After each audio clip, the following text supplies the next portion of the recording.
It's 10:00 hours Central Africa time. It is, in fact, it's 9 o'clock on this Wednesday, 2nd of December. This is Newsroom. My name is Elvis Preslin. We'll be with you until 12 o'clock. You have to stay tuned as we broadcast live from our studios here in Johannesburg to the rest of the African continent. Now, we do have a question for you this morning, a very important one, and as you can see, it's on your screen. How do you view the Chinese president's visit here in Africa? Well, he's here this week, of course, state visit in South Africa, as well as yesterday in Zimbabwe. And how do you view his visit? You can let us know what's on your mind on the Facebook page as well as on the Twitter page. But before we get to anything else, let's find out from Evan Janssen what's happening in the world of news. Yeah, very good morning to you. Thank you very much, Elvis. Time for us to take a look at our top stories.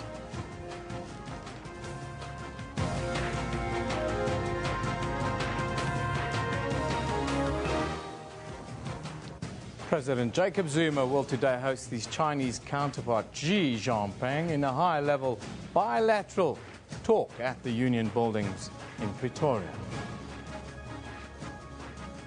The United States says Rwanda's President Paul Kagame should not seek a third term, but rather step down when his current term ends.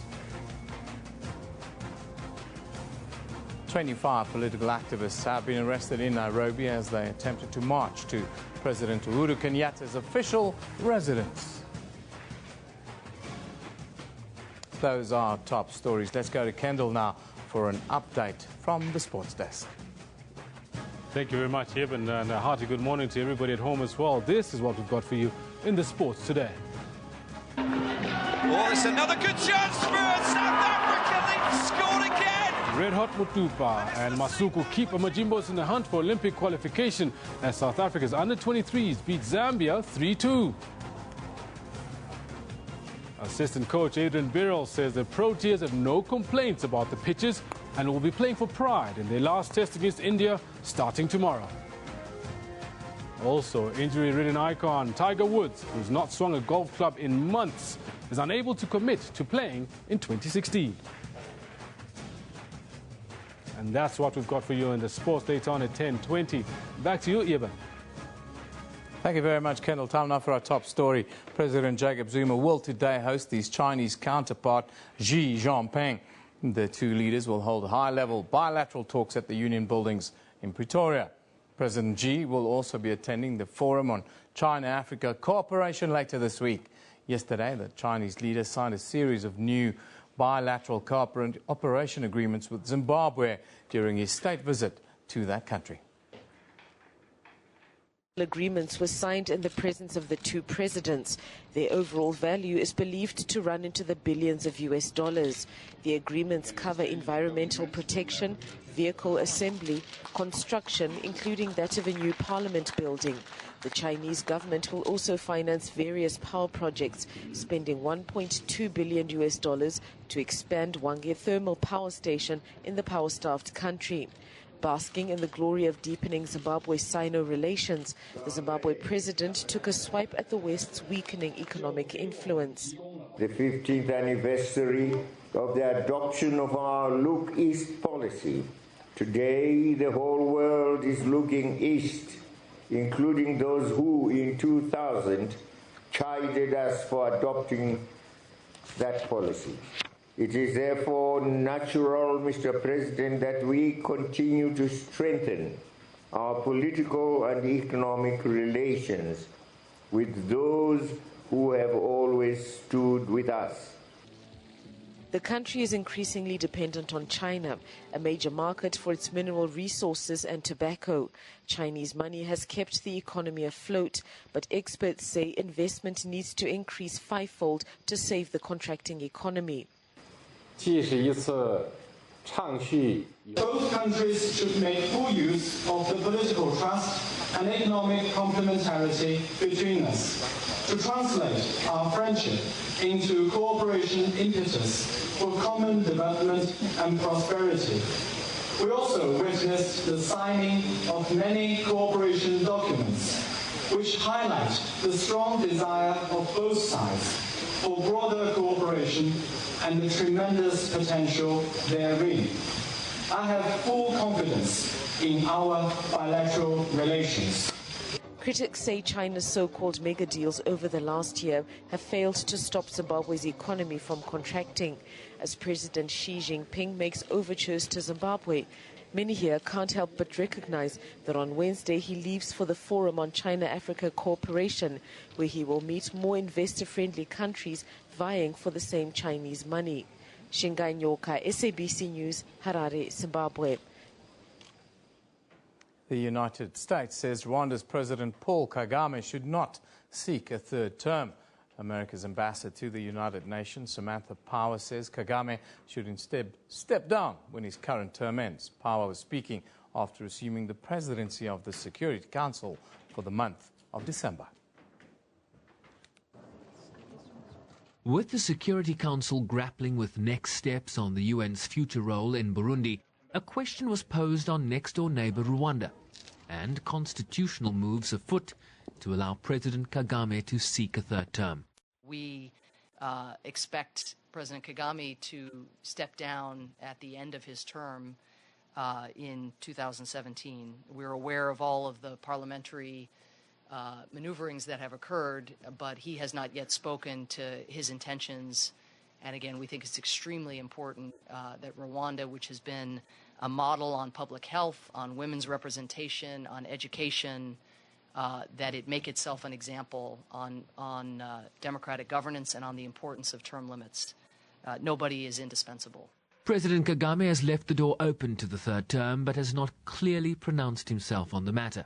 President Kagame has an opportunity to set an example for a region in which leaders seem too tempted, again, to view themselves as indispensable to their own country's trajectories. We saw President Kikwete set a similar example recently, giving up power peacefully. And we really do expect President Kagame to follow through on the commitments that he has made many times in the past to allow the next generation of leaders to come forward. The Security Council is also considering a visit to Burundi later this month to increase international pressure on stakeholders to get back to a negotiated political process in the crisis-hit country. Sherman Brycebees, SABC News, New York. 25 political activists have been arrested in Nairobi as they attempted to march to President Uhuru Kenyatta's official residence. The Kenyan politicians were on their way to hand over a petition demanding an end to corruption in the country. Earlier, activists held street protests in the city.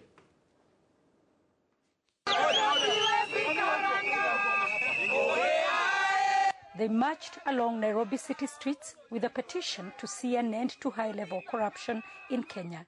Their chants, songs and placards delivering a message that even they admit seems to fall on deaf ears. I feel like we're fighting a losing battle all the time, but if we don't fight it, who is gonna? The march comes just days after Kenya's President Uhuru Kenyatta dropped 5 ministers from his cabinet following corruption allegations. 2 of them are facing charges in court over the same. It also comes just a day after the U.S. government announced that it had sanctioned 5 cabinet ministers and several high-ranking Kenyan government officials over corruption. Days after Pope Francis pleaded with young people not to be lured into corrupt dealings. If he's going to lead the war against corruption, he must be clean. So he needs to declare his wealth. Him, his deputy, his entire cabinet. We want to see the money that is stashed in foreign accounts brought back to this country. The demonstrators, most of them young people, say because of corruption, they have no jobs, there is no basic healthcare services, there is no education.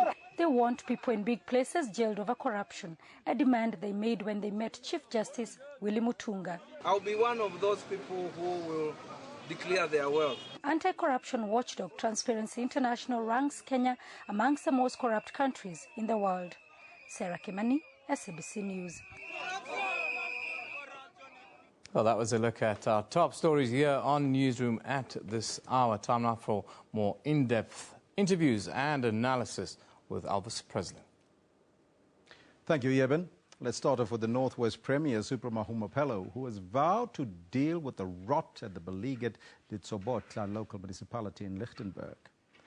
The municipality has been marred by allegations of corruption, mismanagement and nepotism made by a whistleblower who was contracted by the municipality.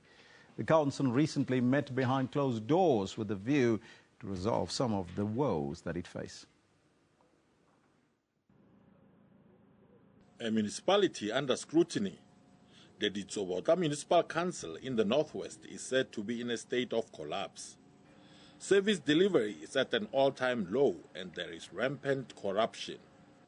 The country's law enforcement agencies are investigating some of their councillors, and the Northwest government has asked for a report on the state of the municipality. We can't allow serious allegations of corruption, maladministration to continue to persist in that municipality. It's not going to help the province, it's not going to help the municipality, it's not going to help the people. Therefore, as a province, will have to take some decisive steps. A whistleblower at the center of the matter says the situation is dire and include allegations of people using the public purse with impunity for personal gain. That municipality is rotten. Rotten in a sense that it can never be rehabilitated. If I get into an account of a councillor, it shows me his spouse. When I look at the spouse, she works in the same municipality. Then I picked up that 3 councillors, their wives are working for the same municipality. The other wife has got a call center certificate. She's head of IT systems. The other one is labor relations without qualifications. The other one doesn't have a work permit. She's not a South African. If we are found with our hands in the cookie jar of the public funds, there must be consequences against us. And that is the same attitude that we have on the issue of Ditsobotla. If there are any of the ANC councillors after an investigation that are found to have their hands inside the cookie jar, unduly so, actions is going to be taken against them. But the mayor has denied any wrongdoing and challenges those that have accused members of her council to provide proof. For now, all is well. Even all those alleged councillors that are implicated in this matter are there. And I believe that until such time that they've been prosecuted and they've been found guilty, we'll say indeed they were involved in corrupt activities.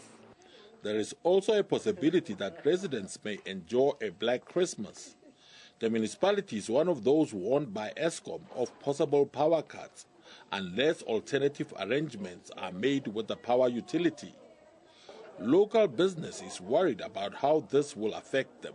It's not fair. I mean, we've been paying our bills and up to date and having everything up, you know, your levies and everything. Everything has been paid up. I mean, and we're not owing the municipality. And now all of a sudden, here comes them, they cut your electricity.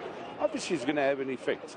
We pay our rates and taxes, but what happened to the money? I mean, the concern is the management is not good. Financial management is not very good. But the mayor says the municipality is busy making arrangements with Eskom. It is true. Ditsobotla is one of the municipalities that owe Eskom. And we're not going to run away from it. We owe Eskom, and it is a result of challenges that we are having. One of the challenges being we are expecting to pay Eskom with money that people pay from using electricity. But we're having a challenges of illegal connection, especially in Blydevel. Lack of service delivery is another challenge. Residents say they've been trying to get their council to service them better. As the community of Ikuso, we are not very much satisfied about the delivery of services. As far as the municipality is concerned, there's not work here. Workers at the municipality are also up in arms. Members of the South African Municipal Workers Union embarked on a strike, demanding compliance with the Occupational Health and Safety Act and the permanent appointment of contract workers. In the meeting that we had with the acting municipal manager, who's the head of administration, and the mayor, at no stage they told us that they've got financial challenges. And in terms of issue of corruption, it's none of our business. I'm sorry to use that word. What we expect them to do is to make sure that workers are selling their labor. They must be paid what is due to them. If not, we will take them to court. After months of speculations, a new municipal manager, Monde Juta, has been appointed. But opposition parties says he left the Maribeng local municipality with a cloud hanging over his head after he was found not guilty on disciplinary charges. We as the Democratic Alliance, we disagreed with that, but they appointed him. And a couple of months later, the MEC, Mr. Mayeni, did ask the municipality to transfer Mr. Utah to the Tsabotlo or the old Lichtenburg area. With municipal elections a few months away, many of the province's municipalities are in a state of disrepair due to lack of capacity and corruption. Tsolofelo Matibedi, SABC News, Northwest Province. Now that story relates to our theme today, and that is corruption. South Africa has the highest percentage in Africa of people who say that corruption has increased over the past year. The latest Global Barometer survey has put the number of people at 83%. Transparency International released the results of that survey in collaboration with Afrobarometer. That survey found that 75 million people agreed to have paid a bribe in the past year on the continent. The survey targeted over 43,000 respondents across 28 countries in sub-Saharan Africa between March 2014 and September this year. Now, one such person who was asked to pay a bribe is the Chief Executive Officer of Zandile Management Services, Fikile Bili, who's joining us now in studio. Fikile, very good morning to you and welcome. Good morning to your viewers. Now, Mr. Bili, we saw you in the insert that we had there. Currently, you are working with that municipality. What is the current status before we get into the interview in terms of the corruption status? Okay, at first I need to applaud the provincial leadership of the Northwest Province to deploy a competitive municipal manager who, as we speak, is currently trying to do a turnaround strategy to make sure that that municipality complies with all the regulations, like paying ESCOM, water boards, and making sure that they do financial returns to the Treasury Department. So what we can say at the moment, yes, there is a bit of stability due to the new administrator. So some light at the end of that dark tunnel, so to speak. We have to thank the intervention of Corruption Watch and all those people who take part in making sure that that municipality doesn't go down. Now, you helped the municipality collect outstanding debts. Yes. Why were you asked to pay a bribe then? And when were you actually rendering a service? You know, let me tell you something. Today, black business is going down. People are joining politics with empty stomachs. People think that when their political party deploys them to go and serve the people, they've got the right to the municipal resources. So at the end of the day, if we pay bribes and we still have to pay salaries, we are bringing the country down. I am saying no to bribe for any businessman in this country.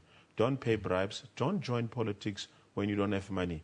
Don't think that you are going to use municipalities as low-hanging fruits because you want to empower yourself. At the end of the day, what I'm saying is, as business in this country, across religion, race, and culture, let's make it a point that we help our government to make sure that there's compliance, there's good governance. Because at the end of the day, I have come across a lot of people who are very disappointed with me. Politically, my friends back home, who said to me, how could you record people? I said, I wanted to prove to you that this democracy that Mandela fought for does not belong to few individuals. It belongs to the people. The resources that are with municipalities don't belong to councillors, don't belong to administrators. It belongs to the people on the ground. Now, what is your current status in terms of the agreement? Is it still existing? Or have they terminated your services? Or where do you stand right now? They can never terminate it. They've given me a service level agreement. They've given me an appointment letter. I've got proof that I've worked. We have agreed that they will make payments in due course. I'm not going anywhere in Ditsobotla. I'm going to stay there for 3 years and finish my term. And I will make it a point that I will assist that town of Lichtenburg and its surrounding areas to make it a point that that municipality becomes from the worst to the best. Now, you heard the premier of the ANC in the province there. Do you support their views and the issue of corruption? Do you support that? I support every government that is dealing with corruption in South Africa, in all the provinces. Because at the end of the day, the dignity of our country is at stake. We've got foreign direct investors who want to invest in South Africa. They cannot come if our local government is not functional. I'm calling upon South Africans, don't be afraid of anyone. If someone does something wrong to your municipality, report it to that municipality, to the police, to anybody that there is corruption taking place. If you go to Lichtenberg, the community there, I feel sorry for them. The township don't have roads. What legacy will they leave behind if they finish their terms, if they don't fix those municipalities? You can see there's no waste removal. There's no clean water. There's a big shopping center there, brand new one. It's used a generator. It doesn't have electricity. You know what does it tell you? The CBD's got potholes. The suburbs got potholes. What kind of municipality is that? You go to that municipality, the toilets are not flushing. They use a dustbin, you use a bucket to flush. What's wrong with those people? What is your conscience? What are you doing at the municipality? Are you there to loot? Are you there to serve the people? How are you helping the municipality, and do you see hope for this municipality? There is hope. I have trust in the current political leadership. There is hope. I'm helping them with data cleansing, indigent verification, and making sure that they collect enough revenue and make arrangements for people to pay municipality in order for them to be able to pay Eskom and pay the water boards. Fikile, thank you so much for joining us here in studio. Thank you very much. Now that is the Chief Executive Officer of Zandile Management Services, Fikile Bili, joining us on the line. It's over to you, Eben. Yeah, thank you very much, Elvis. Now, just to look at the latest Global Corruption Barometer, Corruption Watch's David Lewis. He's the Executive Director. He's joining us via Skype this morning. A very good morning to you, Mr. Lewis. Thank you for joining us. Pleasure, pleasure. Just take us through the report. What stood out for you as Corruption Watch? Yeah, just before I do that, I really would like to take this opportunity to salute Mr. Bili. I tell you, I've been following his story, that if we had a few more business people like him in the country, we would be far better off than we were. He's a real hero, actually, in the anti-corruption story. But you know, there were a number of outstanding figures in the report. The one is that across the African continent, across the 45,000 people surveyed, about 58% believed that corruption was increasing in their countries. In South Africa, 83% of the people surveyed believed that corruption was increasing, the highest of any country. 79% of South Africans believe that government is not doing an effective job in combating corruption. Only Zimbabwe and Madagascar reported a higher proportion of people believing that. So those are two really outstanding figures. And the third really outstanding figure is that people were asked for their perceptions of how corrupt particular sectors of society were.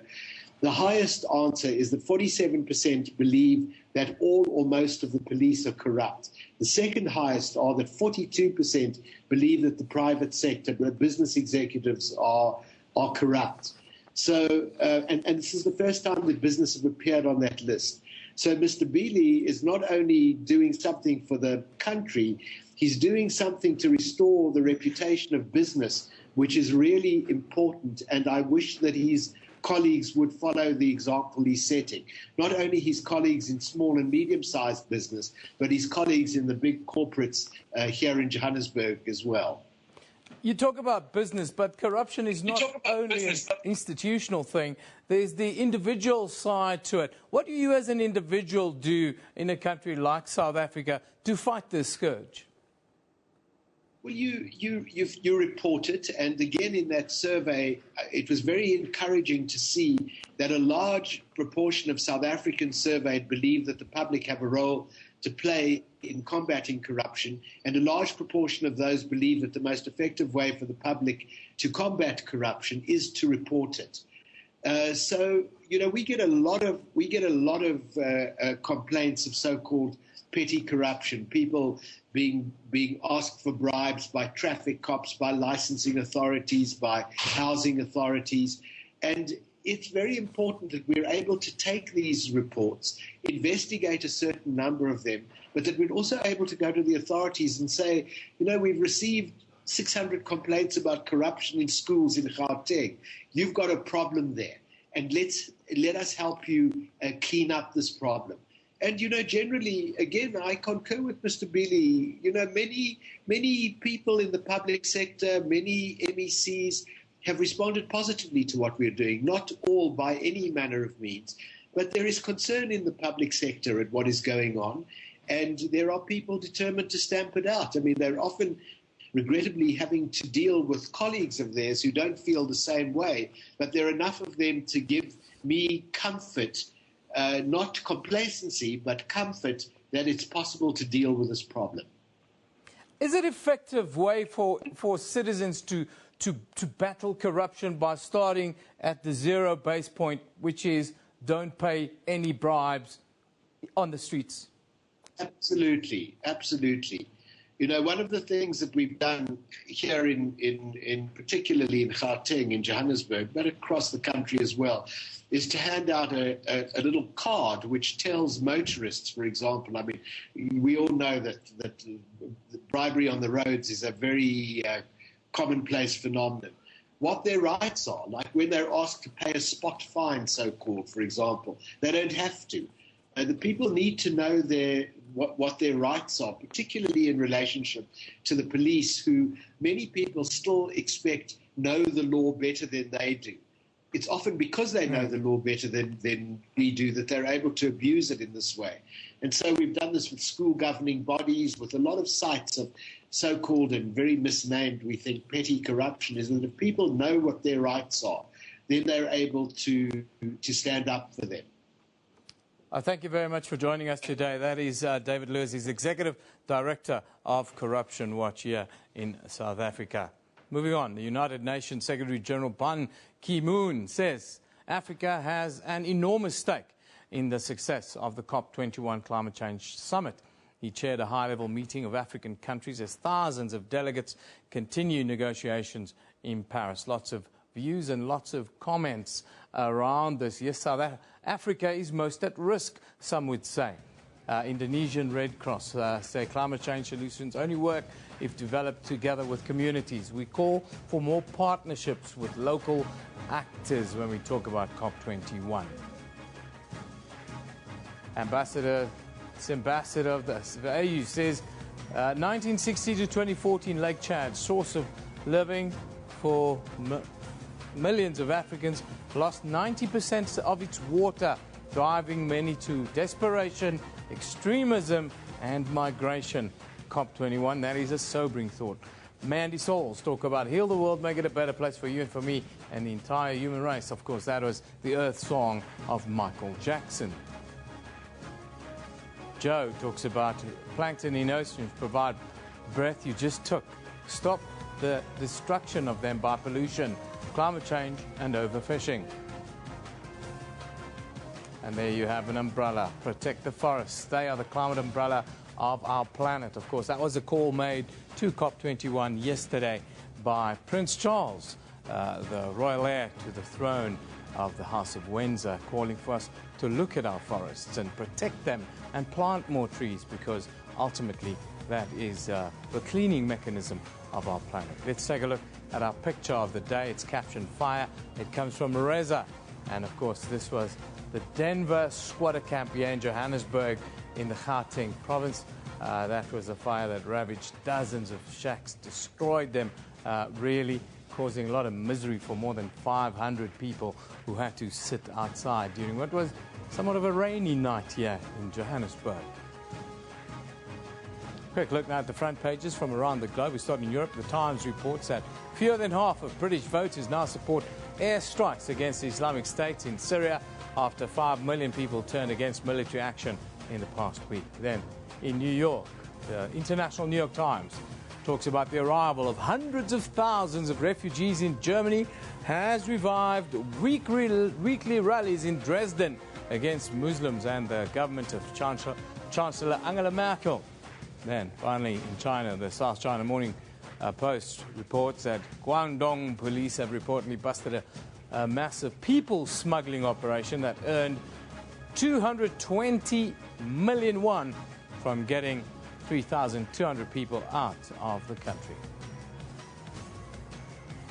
After the break, we'll be looking at fires. There's talk of arsonists operating in the Western Cape. Also, our question of the day, how do you view the Chinese president's African visit? We'd really love you to tell us what you think at SABC Newsroom. Don't go away. We'll be back shortly.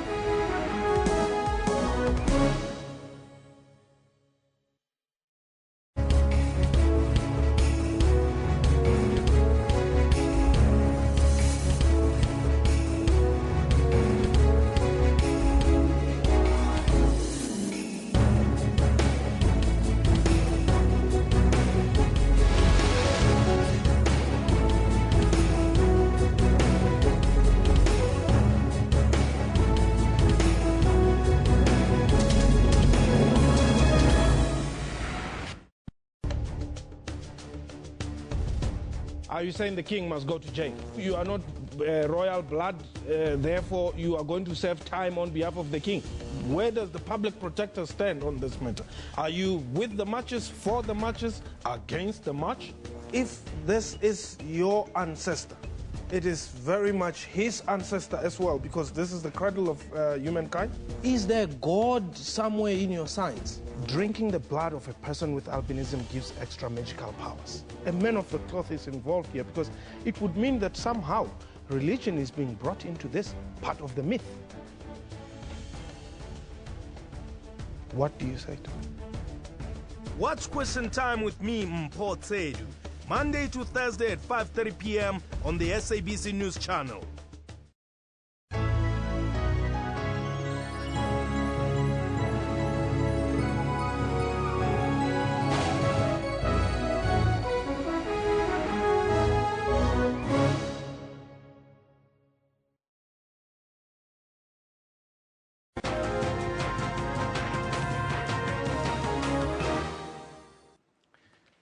Now, the city of Cape Town remains concerned about the increasing number of large fires started by suspected arsonists in and around the city.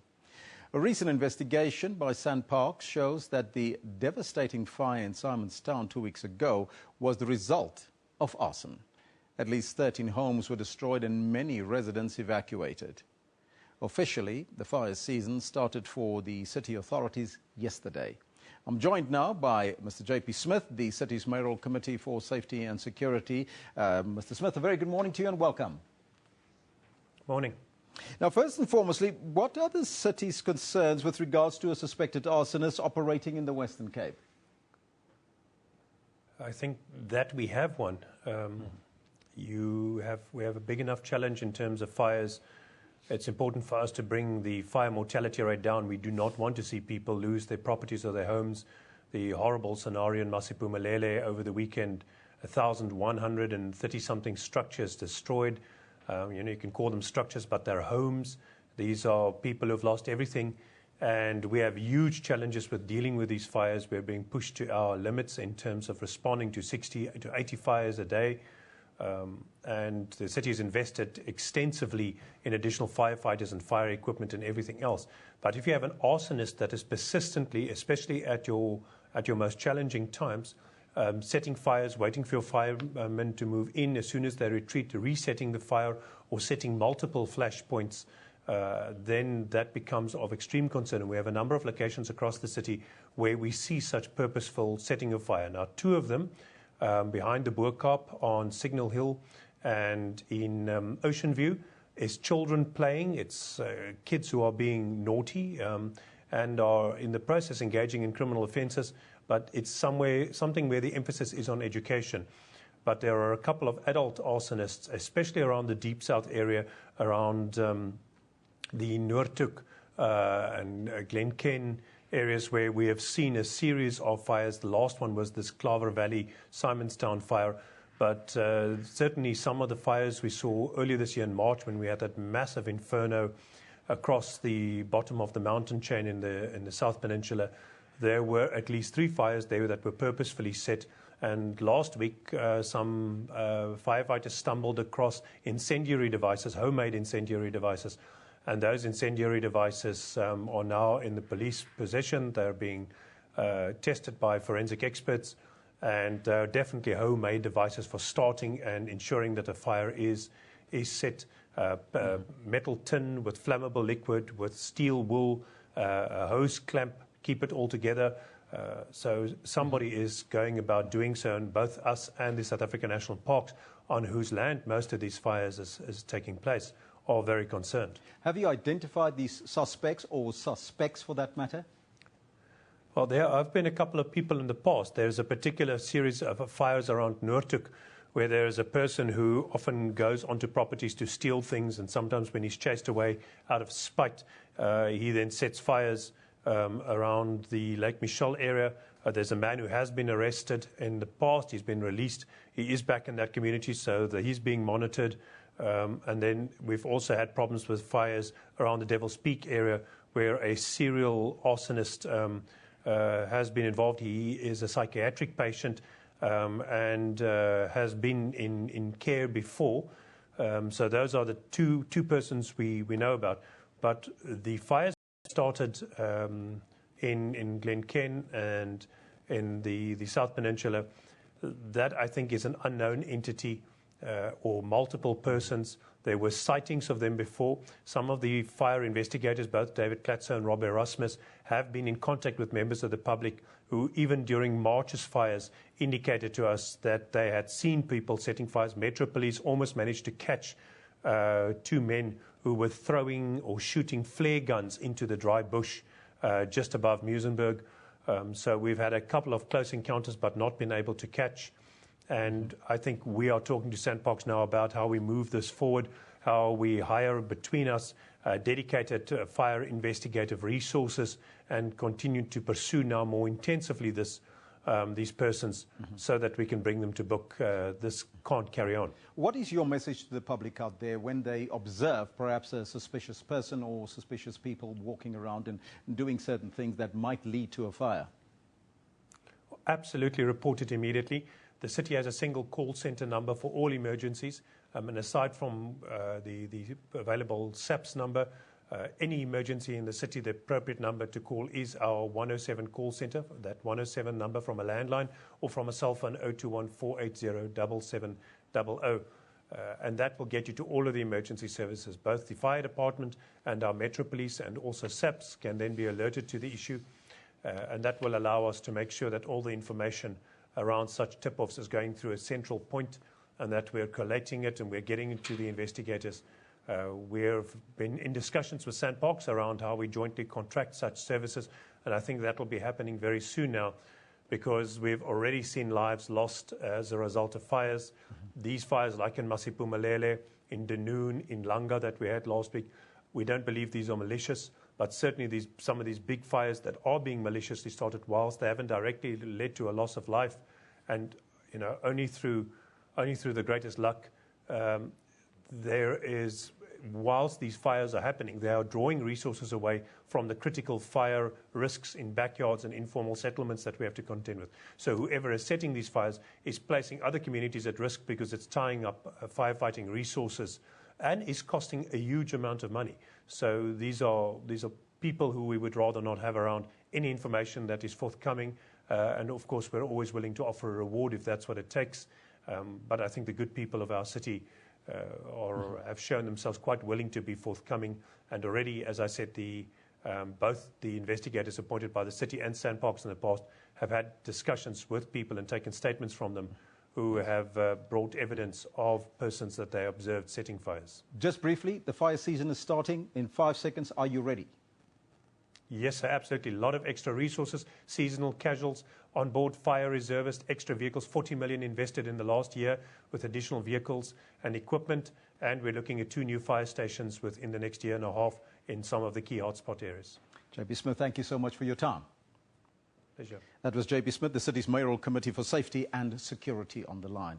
Now, the Supreme Court of Appeal will announce on Thursday if it will overturn Oscar Pistorius' conviction of culpable homicide. That decision could send the track star back to jail. Now let's take a look at some of your tweets, and please remember to send us your views on Twitter at SABC Newsroom. The first one here from Molly that says, is it that much of a public interest to see Oscar Pistorius' prison cell? Like, really? Well, that's one there from Molly. That's her take. Mariska says, I hope you're doing okay, Oscar Pistorius. And what else have we got here? This one from Mark says, to be honest, that Oscar Pistorius would be released from prison once in the cells. I was convinced that he'd be charged with arson. Well, arson relating to the story in Cape Town. News simply says Oscar Pistorius will find out tomorrow if he will return to jail or not. Now, these are some of your comments. You can let us know what's on your mind, and we'll read them during the course of the program. Now, let's now take a look at what's happening around the country today. And we start off here in Johannesburg. A motorist is facing charges of killing 2 pedestrians while drunk driving at 23 times the legal alcohol limit. The driver with the highest blood content was arrested in Hebron. He had an alcohol content of 1.16 grams per 100 milliliters, which exceeded the blood alcohol legal limit of 0.05 grams per 100 milliliters. Now, in Pretoria, the Department of Correctional Services has refuted claims that inmates have been tortured and treated inhumanely by officials at the Kosimampuru prison in Pretoria. And back here in Johannesburg, 4 police officers linked to the murder of Kulakani Mpanza are expected to appear in the Krugersdorp Magistrates Court on Wednesday. Now, these are some of your comments. Let's now take a look at what's happening on our Newsroom Facebook page today. President Jacob Zuma says that South Africa's geographical position places it at a higher risk in experiencing the effects of global warming. And South Africa wants to reduce HIV infections by 90% in 2020 and also ensure that by the same year, every infected patient has access to antiretroviral treatment, that's ARVs. That's according to the Deputy President, Cyril Ramaphosa. And we also see that the majority of Africans say that corruption has risen in the past 12 months, and most governments are seen failing to stop bribery and secret deals. An opinion poll by the Transparency International showed that yesterday. Now, you can find all of these stories and more on our Newsroom Facebook page, or you can visit us on SABC, the website, SABC News website, sabc.co.za/news. Now, we'll take a break, and we'll be right back after that.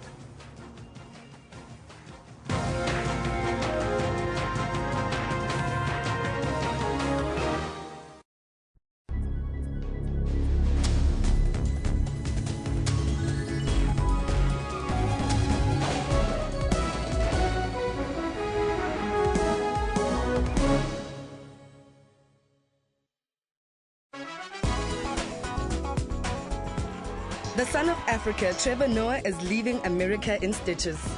I never dreamed that I would one day have, well, 2 things really. An indoor toilet and a job as host of The Daily Show. We are the first to bring you the latest films around the globe. Dear white people, the minimum requirement of black friends needed to not seem racist has just been raised to 2. Cobhams Esako is a gifted blind musician, a master of soothing notes from the piano. And I love to sit behind the piano. You know, that also helps me find inspiration. Join Refulo Mulwa every Friday for that 1-hour weekly dose of art and entertainment news at 9 p.m. on Trends.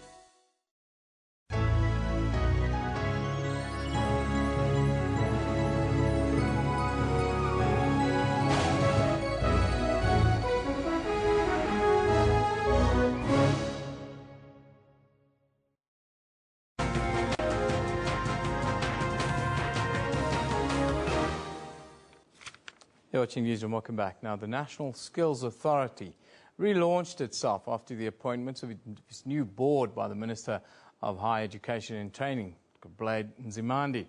There are 17 first-time members and 12 reappointed members, with 1 member representing the state. Outstanding.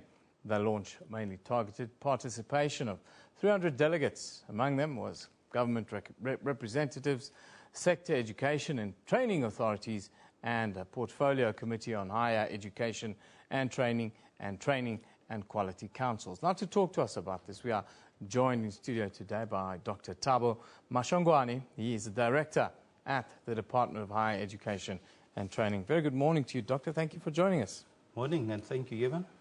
Tell us a little bit about the work of the NSA. Do you think people understand the work that the NSA does in South Africa and what it offers?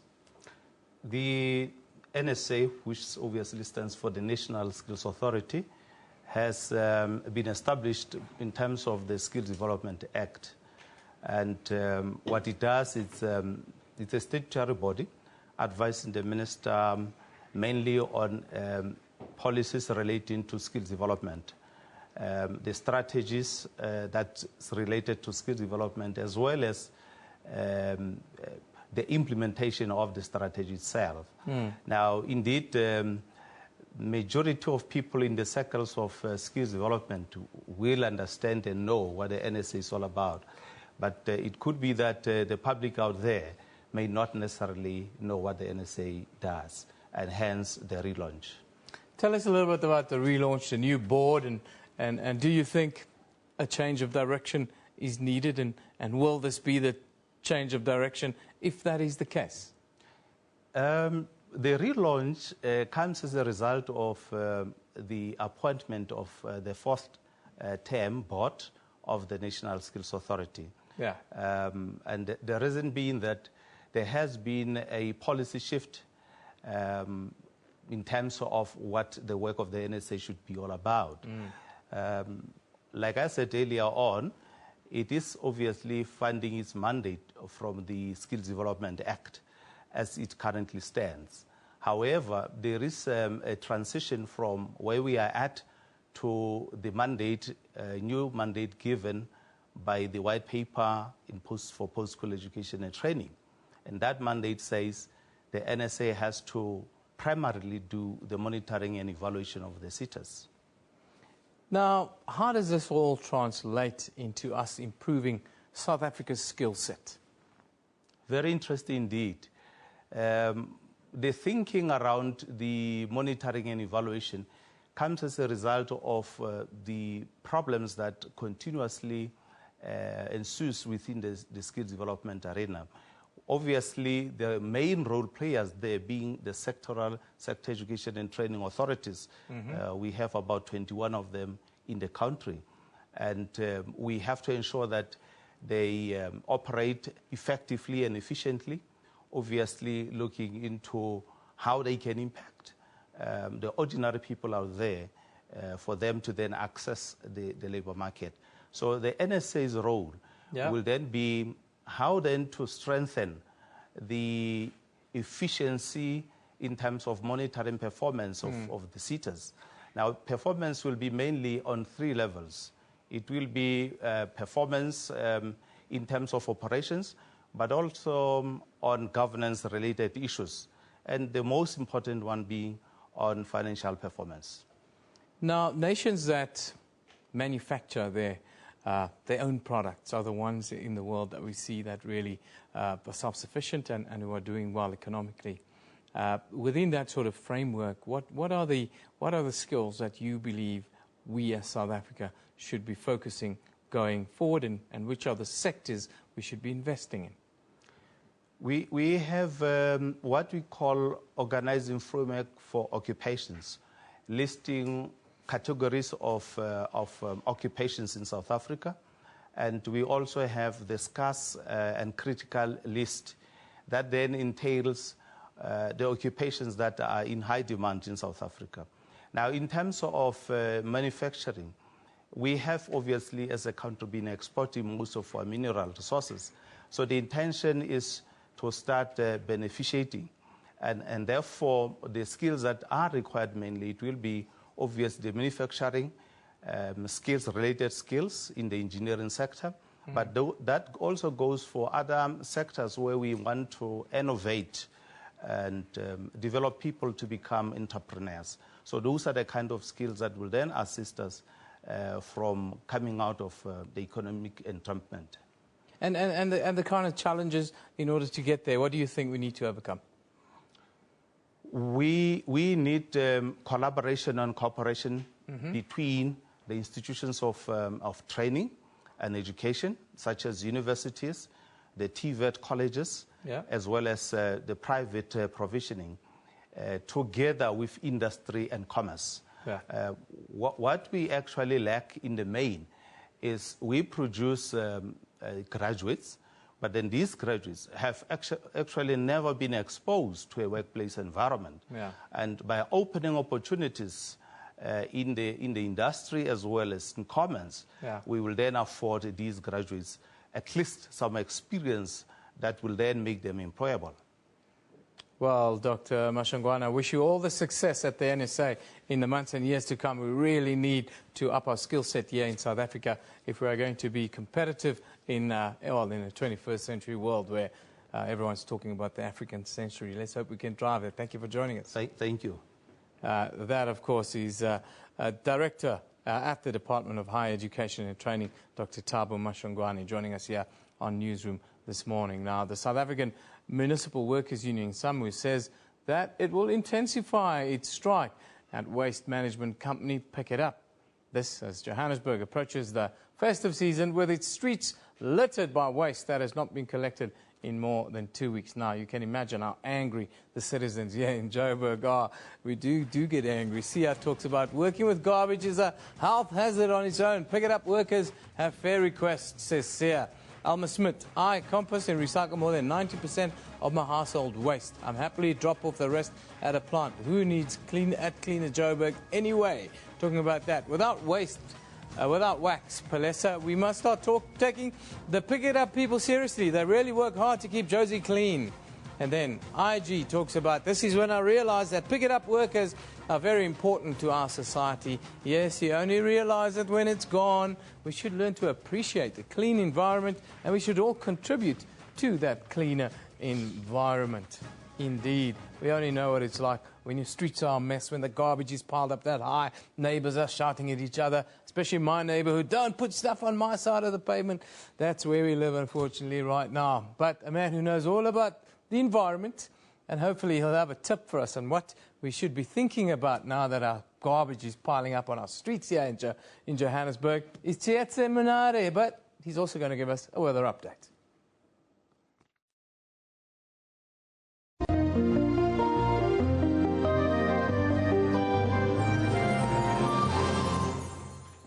And welcome from the weather desk. So let's kick in, starting with this satellite image and looking at the rainfall for southern Africa. We can see some showers are expected over the eastern side of South Africa, with possibilities of showers for mostly KwaZulu-Natal regions, and also some of it coming in from Botswana today and tomorrow, and it will spread all the way towards the Mpumalanga region, as well as over some parts of Gauteng for tomorrow. Otherwise, clear skies are expected for much of the western side. Possibilities of veld fires there, also leading to temperatures being very high. You'll see places such as Appington is expected to be into the upper 30s. There is 39 degrees. It's really quite hot towards the western interior of southern Africa. Cape Town, a lot cooler, 26 though. And just generally along the coastal parts, temperatures are much cooler there. Pietermaritzburg at 31 degrees. Maputo 39, getting much hotter as you move further towards the northern parts. Beira around the 31, 28 for Harare, and Lusaka is at 33 degrees. The central regions of Africa are expecting rain, especially over much of the DRC. See, it's starting to get a bit purple there, indicating really strong chance of showers, and also some thunderstorms are expected along those parts. Good rain towards a place such as Luanda, as well as over Brazzaville, maybe in Libreville, but it's expected to be much clearer along those parts. And clear conditions also coming in towards Kenya, as well as over much of Tanzania. And then temperatures are expected to be slightly hotter along those regions. You see most of the temperatures starting off at around the 32 degrees over Mombasa, as well as over Dar es Salaam, Lulonga, 29. Also rainy conditions are expected there, including much of Malawi. You should expect the possibilities of showers. 35 for Bangui, and then slightly cooler towards Kigali and Kampala. Those are into the lower 20s. Again, not much rainfall is expected over the Sahara Desert and into countries such as Sudan, going all the way towards Egypt. Possibilities of rain towards Saudi Arabia, as we're expecting Mecca to have just around a 30% chance of showers. Otherwise, it's going to be quite a clear day today, tomorrow into the weekend as well. Maybe slightly chilly conditions coming through. Cairo now only at 22 degrees. It gets cooler to move towards Benghazi as well as over Tripoli. Seba is just around the 17 degrees, and then hot weather for Agadez at around the 27. The western side of Africa, clear still over much of the interior. Only the coastal parts, that's where you can expect some rain. As usual, because of the currents that are coming in there, bring a bit of moisture, and clouds can build up along those parts. If you're going to be in more inland regions, do expect sunny conditions and hot weather, maybe slightly windy, so blowing the sand slightly towards the northwestern side. Temperatures for Marrakesh around 24 degrees. The rest of Morocco is also expected to be quite hot. Algiers 21, and around 21 should also be expected towards places such as Rabat. Okay, that's where I'll leave it for the weather for now, but do stay tuned here on SABC. There'll be lots more to come later.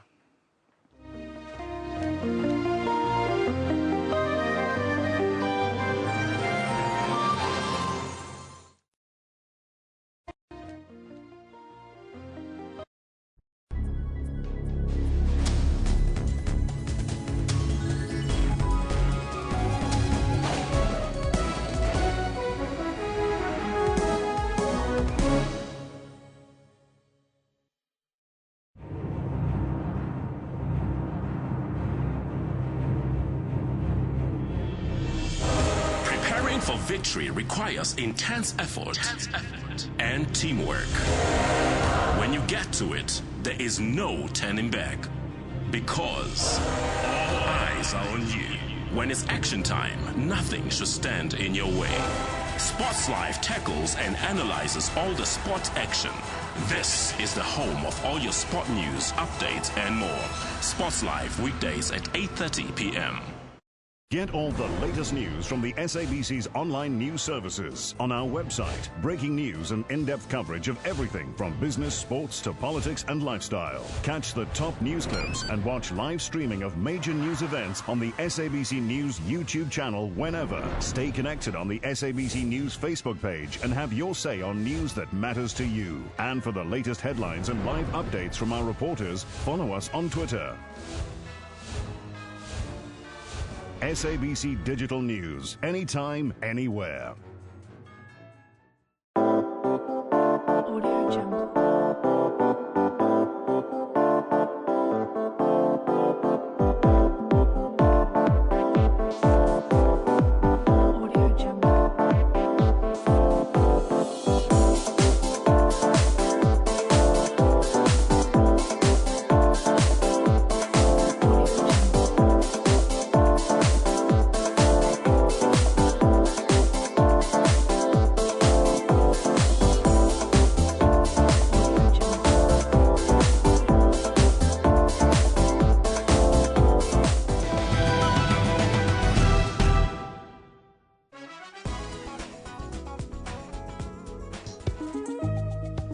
On Trends, we take you down memory lane with Lionel Richie, who will be touring South Africa next year.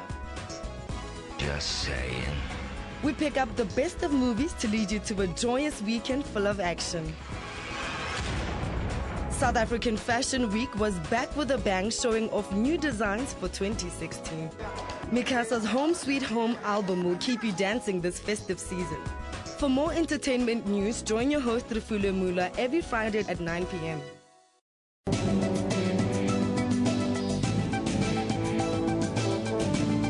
When bees and wasps sting a person, they inject a bitterness venom in their skins. We have about 3 spider species in South Africa that we have to worry about. Button spiders, which include, the black widow spiders, your sac spiders, and your violent spiders. That venom is in your system, it's in your muscle tissue. And the more your heart beats, the faster your heart beats, the faster the blood is going to circulate, and consequently it's going to get that venom into your system faster. If you see a snake like this, the best thing to do is to just stay away from it and contact somebody that specializes in removing venomous snakes. Join me on Health Talk every Saturday morning between 9 a.m. and 10 a.m. as we unpack current health stories.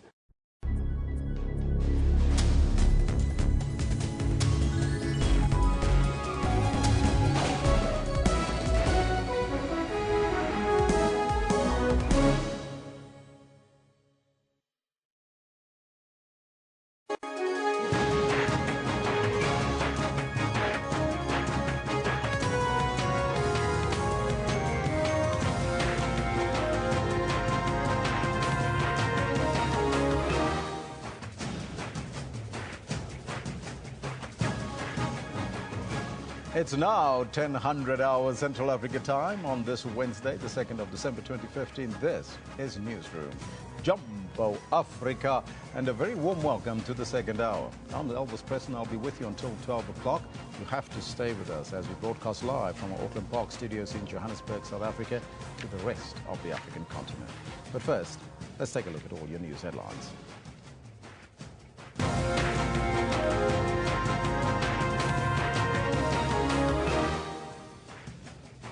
President Jacob Zuma will today host his Chinese counterpart Xi Jinping in high-level bilateral talks at the Union Buildings in Pretoria.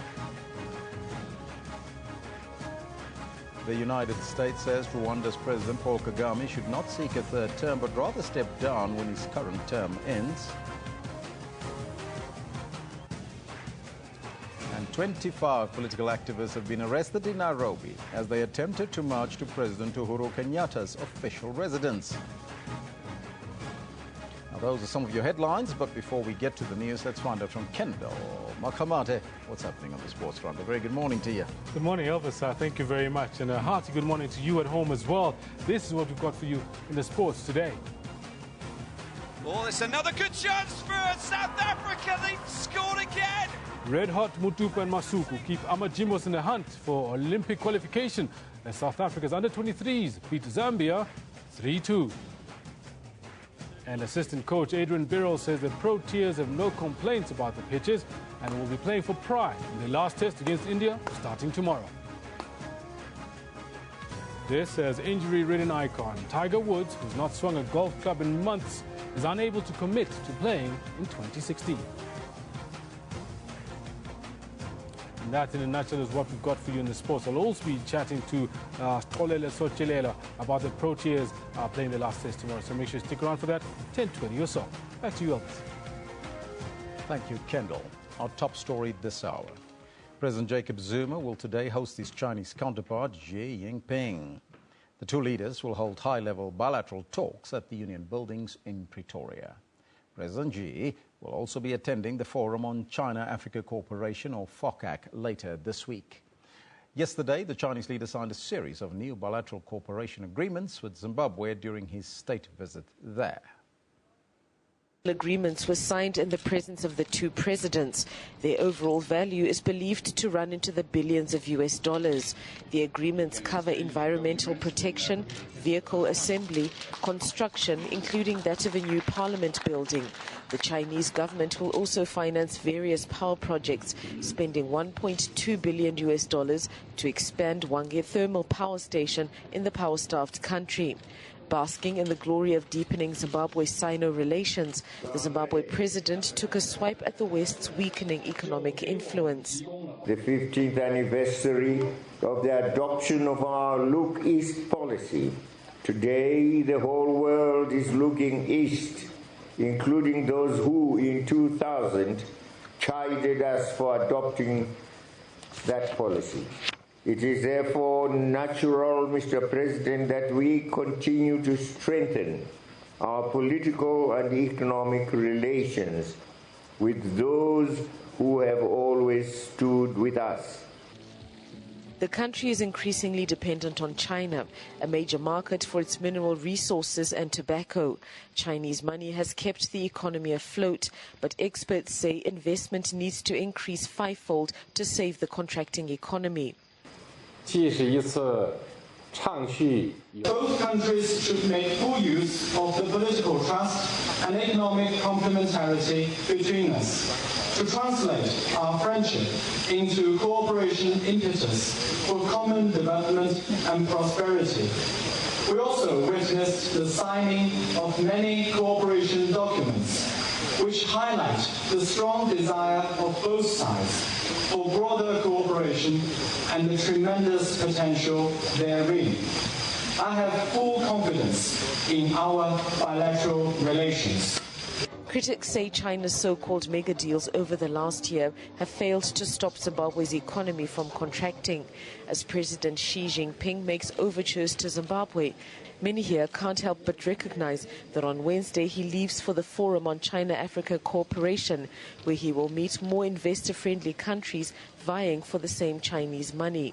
Shingai Nyoka, SABC News, Harare, Zimbabwe. Now, for the latest on the visit by the Chinese President Xi Jinping, his visit to South Africa, let's now cross live to our reporter Tumole Moshlali, who is in Sandton. A very good morning to you, Tumole. And can you tell us what is happening there?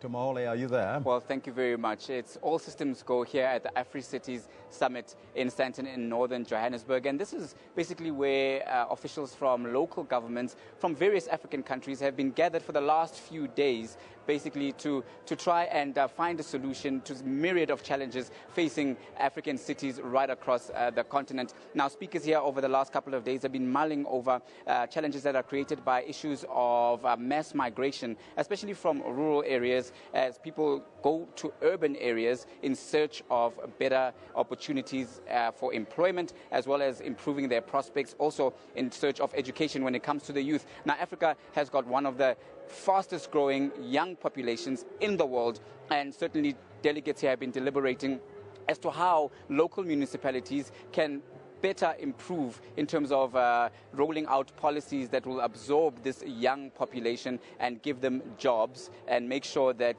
they are contributing to the fiscus of the various nations. These have been the deliberations that have been happening here. Of course, they're also looking at issues of migration across borders, as the young people not only stay in their original homelands, but go to other countries. South Africa has been seeing a vast migration of young people, certainly from neighboring countries, in search of those greener pastures. So this has been the deliberations that have been happening here. In fact, later on today, we are expecting a keynote address here by Minister Parveen Gordhan, the local governance and traditional affairs minister of South Africa, and he will then set out the tone for the agenda for the day as this particular AfriCity Summit draws to a close. And you can then expect him to lay out South African government's own plans and agendas in terms of how local governments and traditional leaders specifically can play a role in trying to mitigate the impacts of mass urbanization and the brain drain that occurs when people move from rural areas in search of greener pastures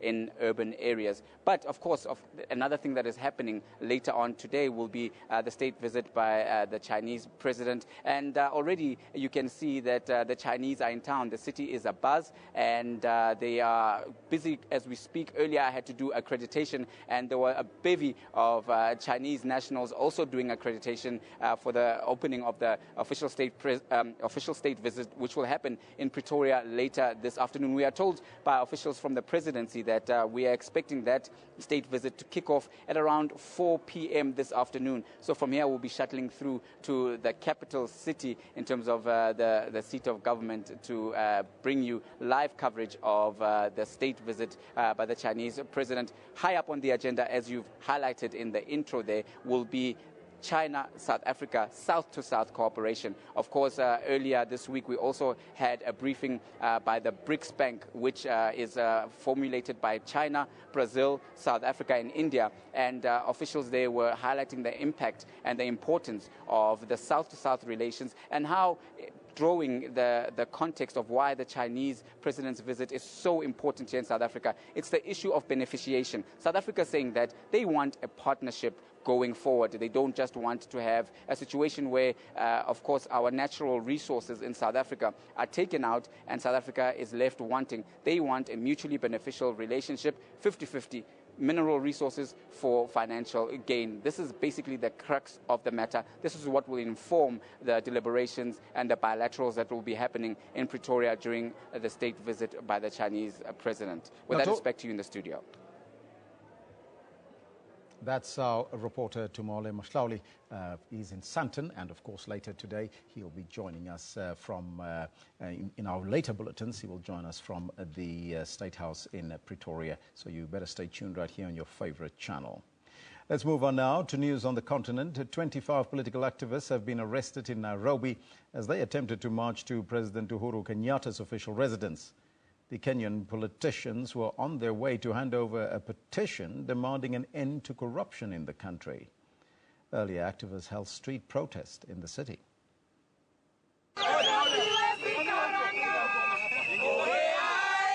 They marched along Nairobi city streets with a petition to see an end to high-level corruption in Kenya. Their chants songs and placards delivering a message that even they admit seems to fall on deaf ears. I feel like we're fighting a losing battle all the time, but if we don't fight it, who is gonna? The march comes just days after Kenya's President Uhuru Kenyatta dropped 5 ministers from his cabinet following corruption allegations. 2 of them are facing charges in court over the same. It also comes just a day after the U.S. government announced that it had sanctioned 5 cabinet ministers and several high-ranking Kenyan government officials over corruption. Days after Pope Francis pleaded with young people not to be lured into corrupt dealings. If he's going to lead the war against corruption, he must be clean. So he needs to declare his wealth. Him, his deputy, his entire cabinet. We want to see the money that is stashed in foreign accounts brought back to this country. The demonstrators, most of them young people, say because of corruption, they have no jobs, there is no basic healthcare services, there is no education. They want people in big places jailed over corruption, a demand they made when they met Chief Justice Willy Mutunga. I'll be one of those people who will declare their wealth. Anti-corruption watchdog Transparency International ranks Kenya amongst the most corrupt countries in the world. Sarah Kimani, SABC News. The United States says Rwanda's President Paul Kagame should not seek a 3rd term. America's ambassador to the United Nations, Samantha Power, says that Kagame should instead step down when his current term ends. Power was speaking after assuming the presidency of the Security Council for the month of December. With the Security Council grappling with next steps on the UN's future role in Burundi, a question was posed on next-door neighbor Rwanda and constitutional moves afoot to allow President Kagame to seek a 3rd term. We expect President Kagame to step down at the end of his term in 2017. We're aware of all of the parliamentary maneuverings that have occurred, but he has not yet spoken to his intentions. And again, we think it's extremely important that Rwanda, which has been a model on public health, on women's representation, on education, that it make itself an example on democratic governance and on the importance of term limits. Nobody is indispensable. President Kagame has left the door open to the 3rd term, but has not clearly pronounced himself on the matter. President Kagame has an opportunity to set an example for a region in which leaders seem too tempted, again, to view themselves as indispensable to their own country's trajectories. We saw President Kikwete set a similar example recently, giving up power peacefully. And we really do expect President Kagame to follow through on the commitments that he has made many times in the past to allow the next generation of leaders to come forward. The Security Council is also considering a visit to Burundi later this month to increase international pressure on stakeholders to get back to a negotiated political process in the crisis-hit country. Sherwin Bricebees, SABC News, New York. The United Nations Secretary-General Ban Ki-moon says Africa has an enormous stake in the success of the COP21 Climate Change Summit.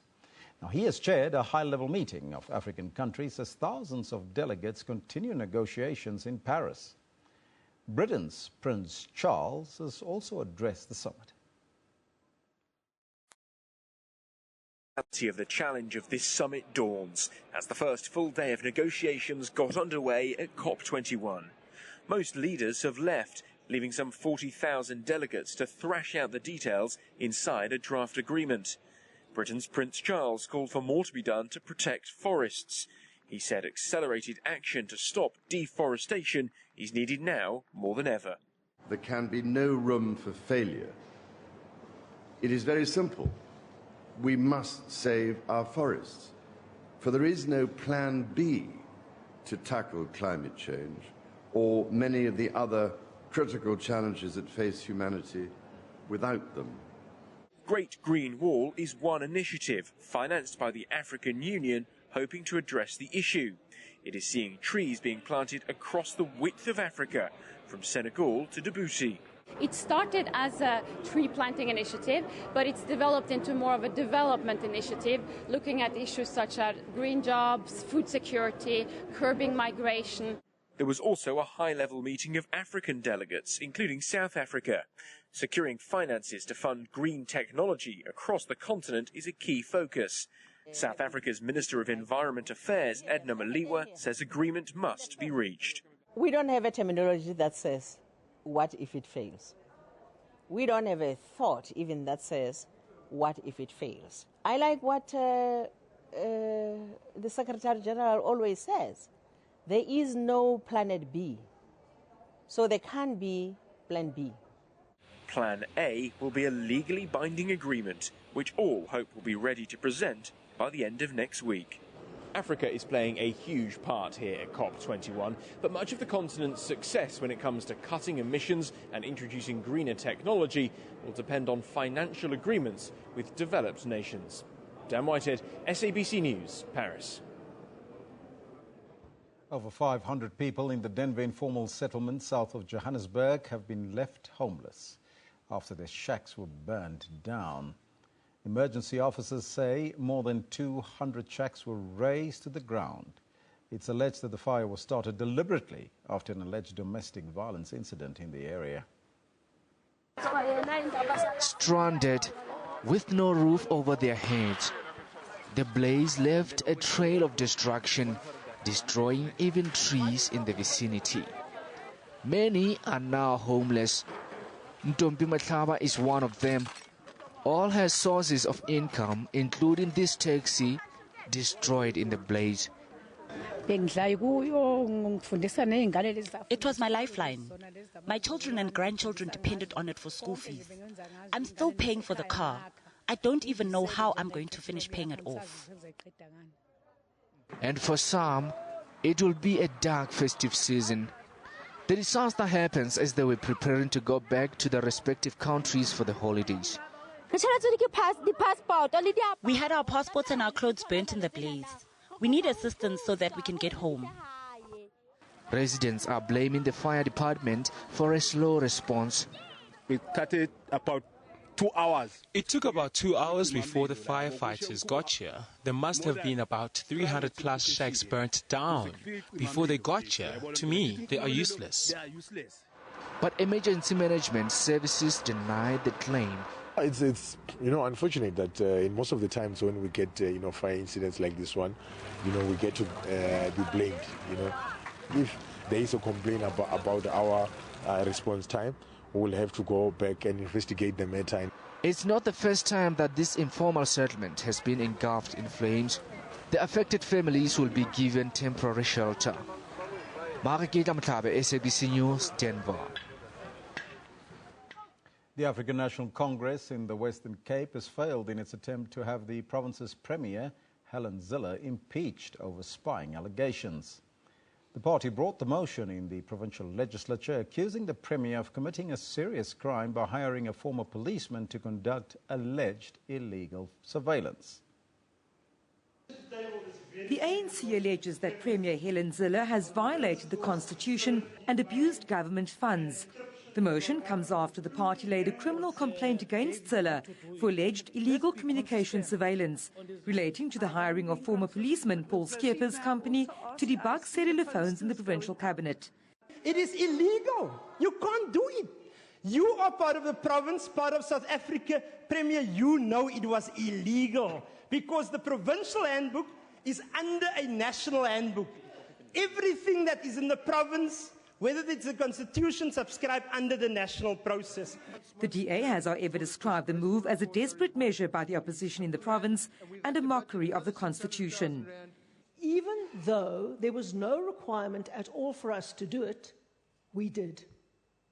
We asked the National Intelligence Agency to please give us an assurance that our cell phones were not being surveyed or bugged or tampered with. We gave them several opportunities to give us that assurance, and they did not. The ACDP described the motion as a waste of time, while the EFF accused the ANC and DA of fighting at the expense of the province's poor. The ANC was outnumbered, with 23 votes endorsing Zille's leadership as Premier of the province. Vanessa Puna, SABC News, Cape Town. And that's your news for now. We'll be back after the break with Kendall Makamate. and your sports news.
Good morning and welcome back. I'm Kendall Makamat and I've got your sports on Newsroom, the time being 21 past 10. Now, the South African under-23 football team's hopes of qualifying for the Rio 2016 Olympics are still alive. Gift Mutupa scored a brace to help South Africa beat Zambia 3-2 in their second CAF Africa Cup of Nations group match in Senegal. South Africa are now third on the log with one loss and this win. Bit of a battle going on. Both Zambia and South Africa were under pressure to win and keep their tournament hopes alive. South Africa lost their opening match 3-1 to Senegal, while Zambia went down 2-1 against Tunisia. Against the Zambians, South Africa played with a purpose but failed to utilize scoring chances. Zambia had their brilliant moments too, but was stopped by brilliant goalkeeping. And the shot is a rasping effort. However, the Zambians broke the deadlock in the 35th minute to put them in the driving seat in the first half. And that was an absolute blinder of a strike. Luchanga, well played there. In the second half, South Africa pounced on Zambia from the first whistle as Menzi Masuku equalized. It's the second minute. South Africa have found the back of the net. South Africa piled on the pressure and forced Zambia to commit and make defensive mistakes. A lovely flick and a wonderful header executed to perfection. And Gift Mutupa is the man who put South Africa ahead. 2 goals. From there on, it was one-way traffic as Gift Mutupa finished his brace to make it 3-1. Man Mutupa. Corner. Zambia regrouped and reduced the deficit in the 73rd minute. South Africa will play Tunisia in the crucial and last Group A match on Friday. Tambashiba, SABC News. Now, the Proteas tour to India is about to come to an end. After an altogether disappointing series, the men from South Africa will be playing for pride, if nothing else, over the next few days. Assistant coach Adrian Beryl says the squad is driven and determined to turn around their performances tomorrow when the match begins in Delhi. Well, certainly every single test match is very important for every single player. We're representing our country and it's another test match, although the series is gone. We're looking to play good cricket. We haven't played good cricket yet, so every single player is determined to put a good performance in this test match, and we're looking forward to it.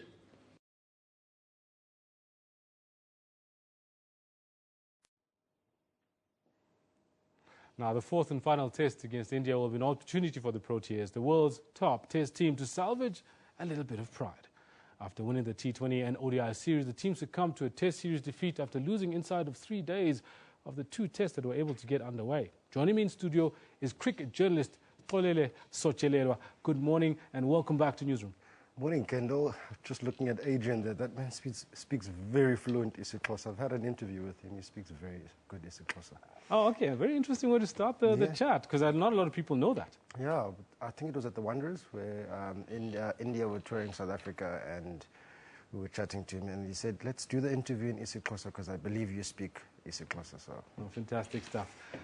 Thanks for bringing that to all of our attention. Now, here's a quick one. Your general thoughts about the level of play that the Proteas have evinced in this four-match series out in India? Look, Kendall, there's no better way to put it. They've just not been good enough. From the South Africans' point of view, if you look at the opening pair of Stiaan van Sail and Dean Elgar, even though it's still at its early stages, we haven't seen anything that could give us any confidence of saying, yes, they can move forward. However, you've got to feel sorry for them because to tour India with very little experience, having toured India before, and even if you tour with SAA team to India, playing India A and Australia A, what they've been doing for the past 3 years now, when you come up against a test team like India with the spin pair of Ravindra Jadeja and Ashwin, you're gonna be found wanting, and that's been the problem with the Proteas and the application in the middle orders. And there's been a lot of shuffling in the batting lineup. And but we did see in the third test in Nagpur where Hashim Amla and Faf du Plessis spent some time in the middle. And I know a lot of South Africans were hoping, starting to believe that they could take us over the line. But you could see even them spending 3 hours at the crease, having scored one boundary in three hours, is something that is rare in Test cricket. But when you do tour India, you face a lot of difficulties, and more especially South African players, because they're used to pulling the ball and driving on the front because of the pace of the wicket that we have in South Africa. But when you tour India, the ball is flat on day one, the pitch will turn, and that's what we've seen thus far. You talk about the pitch. Most recently, a pitch report has come out, and the BCCI, the Board of Control for Cricket India, has 14 days to respond to the findings of this report, which says the pitch in the last test in Nagpur was poor. What do you make of that?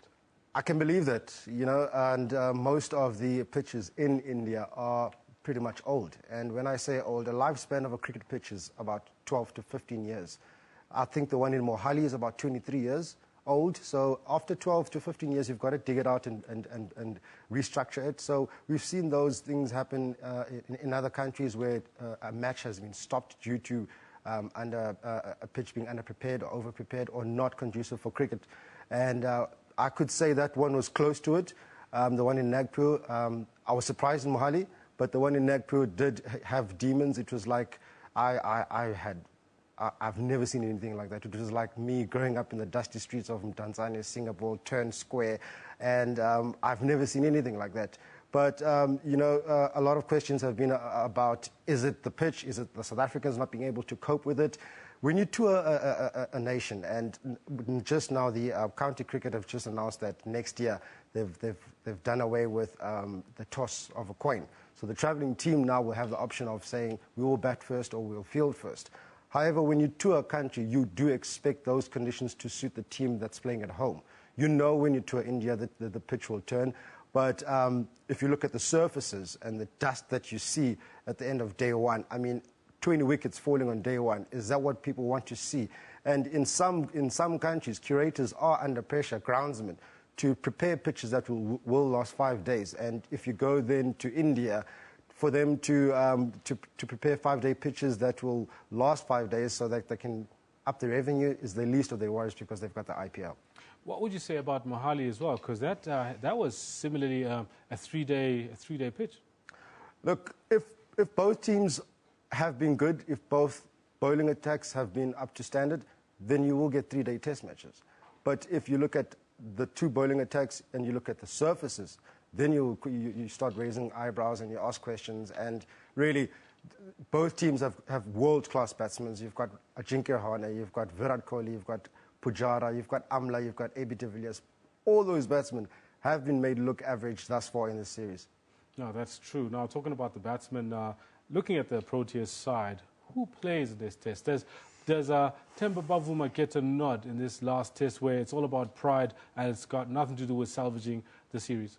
It's a tricky one because then you have to, well, from what I've read about the pitch in the pitch they're going to play in the fourth and final test match is that it's something similar to Nagpur, even though there was a bit of tinge of grass yesterday, but who knows, they could shave it off overnight. But there's room for change in the team. I don't think it will come on top because Dean Alga and Stian van Zyl are the only openers on tour. And the only way that Themba Bavuma could get a nod is if they drop Dane Villas, AB de Villiers keeps wicket, and that's it. And they could go for 3 spinners again or 4 spinners, the fourth one being JP Dumini. But however, Themba Bavuma needs to play because the last match he played was in Bangladesh. And what that does then, he's been touring with the team, hasn't had much game time, even though he played in the warm-up presidential match, but he needs game time, you know. And what's going to happen now, he's been off the field. They've been in India for about 65 to 70 days now. They're going to come back to South Africa. Let's say he gets a nod in the Boxing Day test match, and he hasn't played cricket for the past 2 months. So for me right now, he's the one man who should get the nod. All right, now thank you very much for giving us that analysis on, especially about the pitch, because that's a big story that's still to unfold, and also giving us what you think about Bavuma's chances of getting a nod in tomorrow's test. They're quite high. Very quite high. Very good. Ladies and gentlemen, giving us some analysis on the Pro Cheese's last test. That's where we leave it with the sports. We're going to take a short break. Evan Janssen is standing by with more news and analysis.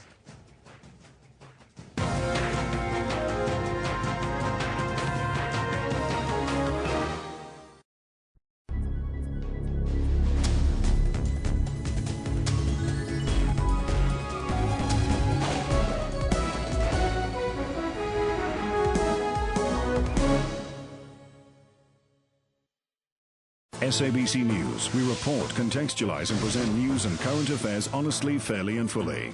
We consider it a duty to provide consistent, relevant, useful and top-quality information and analysis. Our mission is to provide credible, accurate and interesting news programming, bringing news into everyone's homes in everyone's languages. Thank you, South Africa, for relying on SABC News for quality news output and for making us your #1 source of information. SABC News, Africa's news leader.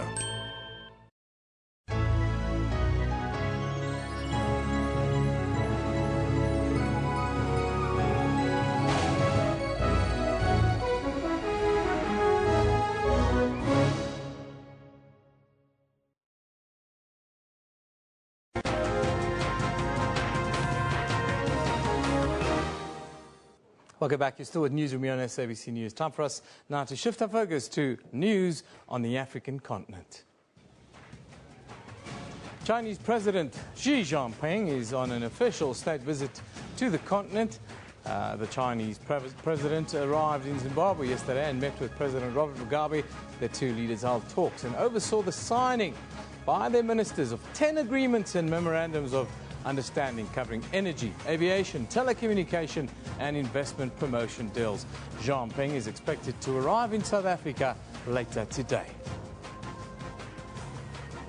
Nigeria's former Minister of State Finance, Sambo Dasuki, has been arrested in connection with a $2 billion arms deal scandal.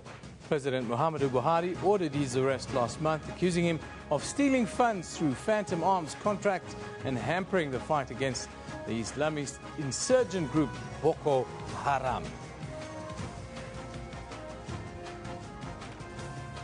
Also, militants from the Islamist group Boko Haram killed 8 people in an attack on a village in the southeast of Niger. The group is seeking to carve out an emirate based on a severe interpretation of Islamic law in the northeastern parts of Nigeria. They've also carried out numerous cross-border attacks into neighboring countries that include Niger and Cameroon. Meanwhile, UN aid officials in Cameroon warn that the militant group is expanding and there's only a small window of opportunity to stop them. Now, here in South Africa, the 2015 Afri-Cities Summit is underway in Sandton, north of Johannesburg right now. The summit brings together local governments of Africa and development partners to jointly learn and explore innovative solutions, to improve socio-economic conditions of the people of Africa. Let's now cross live to the event that's on in Sandton this morning. Nous ne pourrons jamais rien faire. Donc le dialogue tripartite, c'est un dialogue à travers lequel, par lequel les cultures locales ont envie de s'enrichir, ont envie d'agir, ont envie d'être efficaces. Mais pour cela, il faut que chacun joue sa partition. Je vous remercie de votre aimable attention.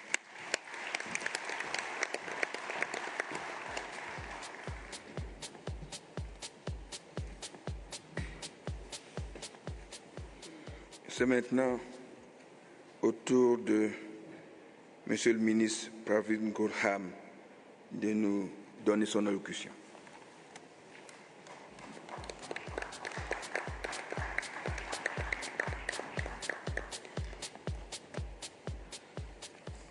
Thank you, Program Director.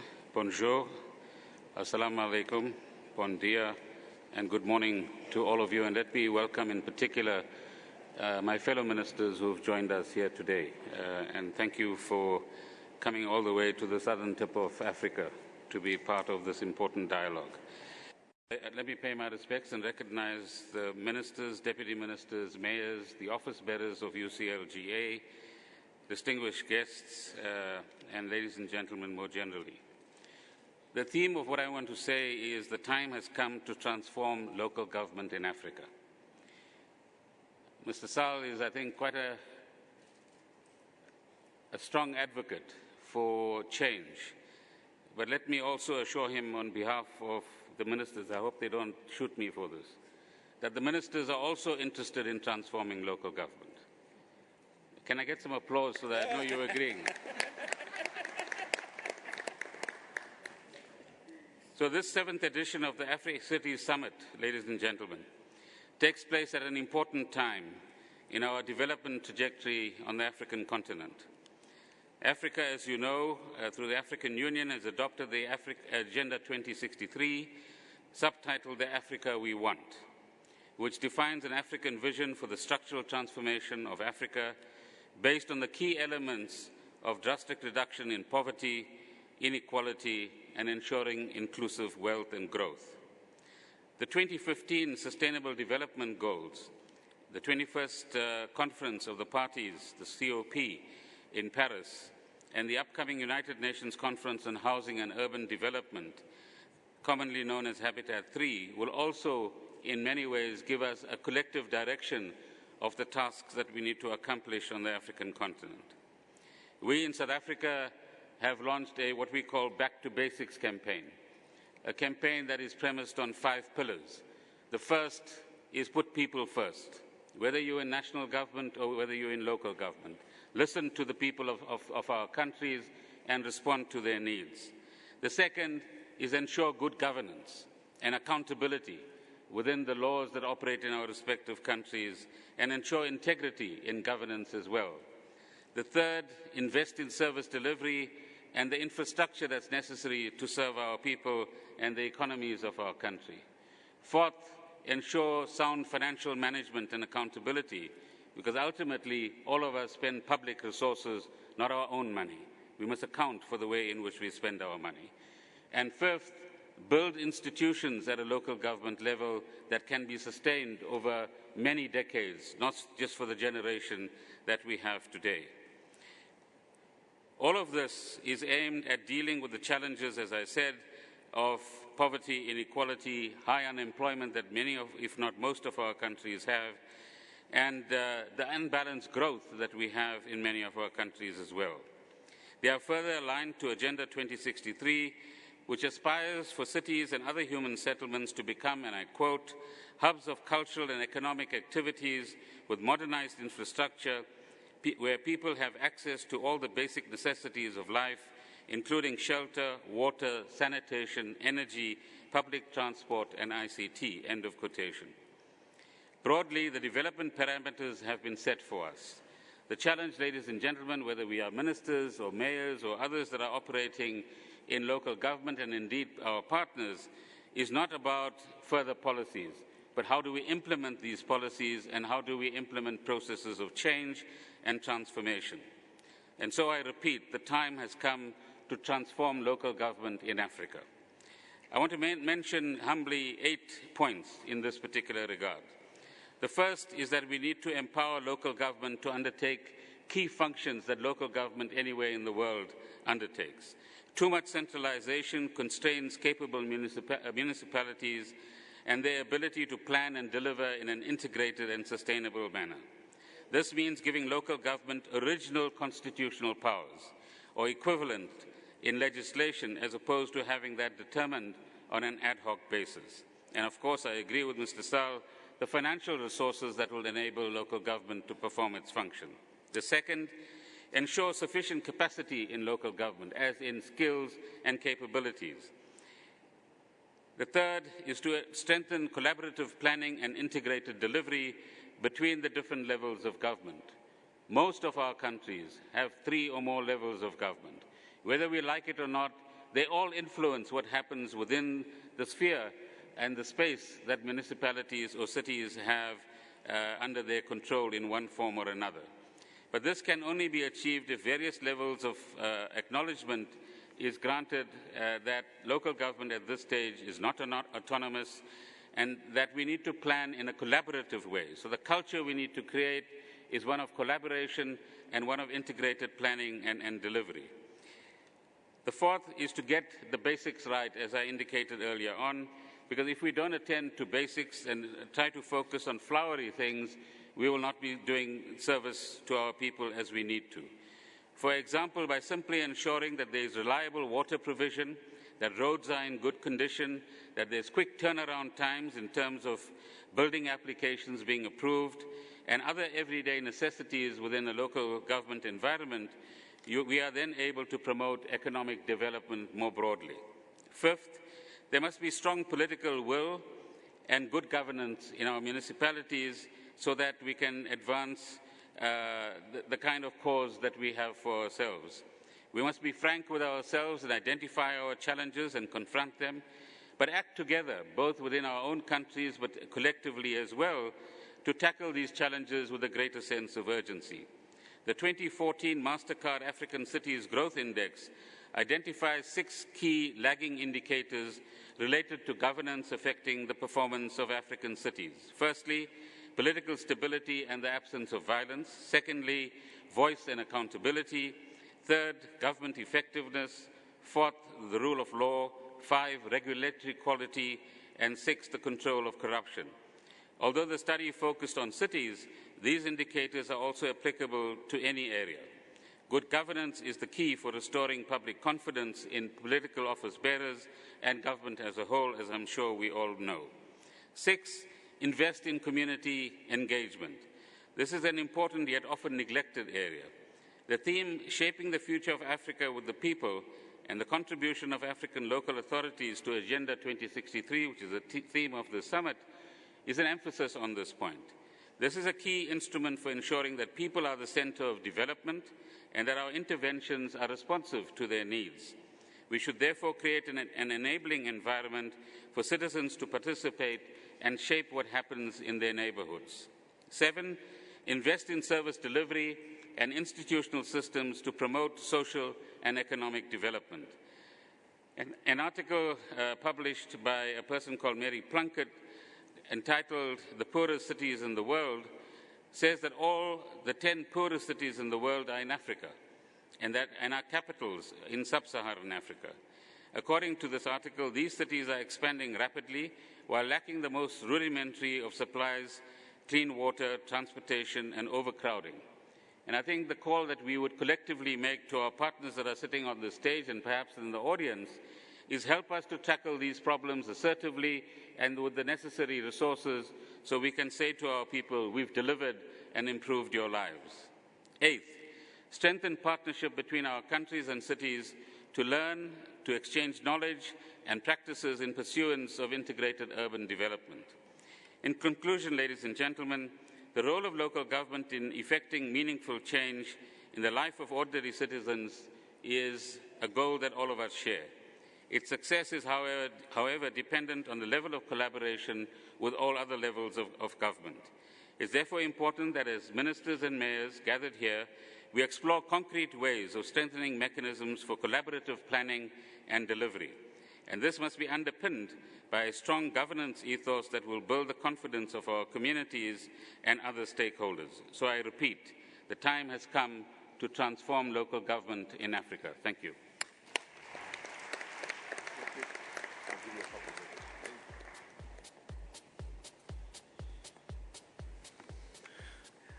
Mr. Minister, this is honor in our ears that you are ready as Minister to assist in transforming local government of Africa. time has come to keep this word and implement this will. Thank you. L'allocution que nous allons écouter maintenant est celle de Madame Takiwa Manu, directeur du développement social à la Commission économique des Nations Unies pour l'Afrique.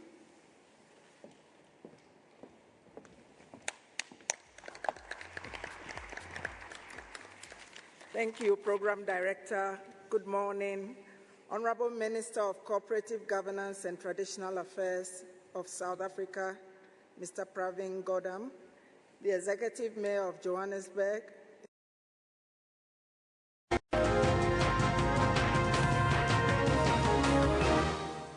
Well, we had to cut away there from the Afri-Cities Local Government Summit. There, of course, the keynote address was delivered by Mr. Pravin Gordhan. We always move forward here on Newsroom. Time now for us to look at our weekly African travel, our weekly travel slot here. Now, Africa is teeming with wildlife from the majestic Kruger National Park that is situated in the northern parts or the northeastern parts here of southern Africa and is home to an impressive number of species, including the critically endangered rhino, to the Serengeti in northern Tanzania, which each year plays host to one of the greatest animal migrations on Earth. Now to talk to us about some of the national parks that you can visit here in South Africa and in the rest of the continent over the festive season. If you haven't booked yet, you're probably in a little bit of trouble. But I'm joined by Zenobia Moorman, who's the Managing Director of the Dash Travel Agency here in South Africa. A very good morning to you once again, Zenobia. Morning. Just tell us quickly about the parks that we're talking about today and the activities that people should really look into when they visit. I think national parks, if you do the self-catering bit like the Kruger, that's nice. You can do your own thing and go at cave drives at your leisure. If you go for the more upmarket game lodges, you will obviously have a prepaid package which will include all your meals, all your game drives, that type of thing. But game viewing and bird watching and reading and relaxing, that's basically it. Now, when we talk about these great parks, the Kruger here in South Africa, the Serengeti for England, let's talk about the Masai Mara for that matter, which every year treats visitors to some of the greatest wildlife spectacles on Earth. What are the things that people should keep in mind? It's normally from about December to June. And then you have the wildebeest migration, so that's a once-in-a-lifetime experience. We did speak about it before, but that is a very, very good thing to do. But it's a once-in-a-lifetime experience, so you will plan that long in advance, and it will cost you quite a bit of money. I think it's a bit late for that now. Closer to home, I think Botswana, the Okavango Delta, but now very hot, so not a very good time to go now. But I think Kruger is basically the place where you can go now at this late stage, if you can still find accommodation. Now we see drought all over southern Africa. It's really having an effect on wildlife as well. But travelling can be quite a concern because there's lots of rain in some areas and very little elsewhere. What are some of the travel precautions that people should be on the lookout for? You have to... While we're about that, let's talk about that new law that's just been brought in. If you take your car out of the country, cross borders, you have to have your car papers. If the car still belongs to the bank, you have to have papers from the bank saying that you can take their property. And it has to be signed by Commission of Oaths. So that's very important. And make sure that you drive a proper vehicle. You can't go game watching with a normal vehicle. So you've got to do your 4x4 if you can, or stay on normal roads and listen to the weather forecast, especially in the Kruger. The weather's very unpredictable. Now, this is the top end of the kind of travel market when we deal with this kind of thing. Talk to us a little bit about cost and cost effectiveness when travelling in and around the country, especially if you're a game lover. If you travel within South Africa, you can start from 700 Rand a night in the Kruger Park up to 20,000 Rand a night. It just depends on where you go. into Africa. That specific picture was in Kenya and Masai Mara. So those are very, very, very high-end properties and very expensive. But it is absolutely an experience of a lifetime. Yeah, absolutely. If you look at that, that looks amazing. You wouldn't say that you are right in the thick of it with the Masai Mara, for instance. But this is at the top end, what we call your 20,000 rand a night. You have your outside shower and you have your private game drives. There are very few people on the planet that can afford that, Zenobia. But we will go one day. But tell us a little bit about travel insurance and what should people think about when they travel around the continent. The main thing at the moment is if you travel into South Africa, into the Kruger, you have your malaria risk. So you have to start taking malaria tablets about a week before until a week after. It has to be prescribed by a doctor, but the best prevention for malaria is the good old tabard. And what about when you travel to African countries? Should we be aware of how do you trade? What kind of currency do you carry with you? Do you bank on your credit card that you'd be able to use it anywhere? No, I wouldn't suggest that. I think dollars is your best bet. Take some cash. You also, in a lot of African countries, still have departure taxes that you have to pay in cash, and they want it in dollars. So rather carry. You can use in the game lodges, you can use your credit card, but I would definitely, for trading, I would take dollars cash.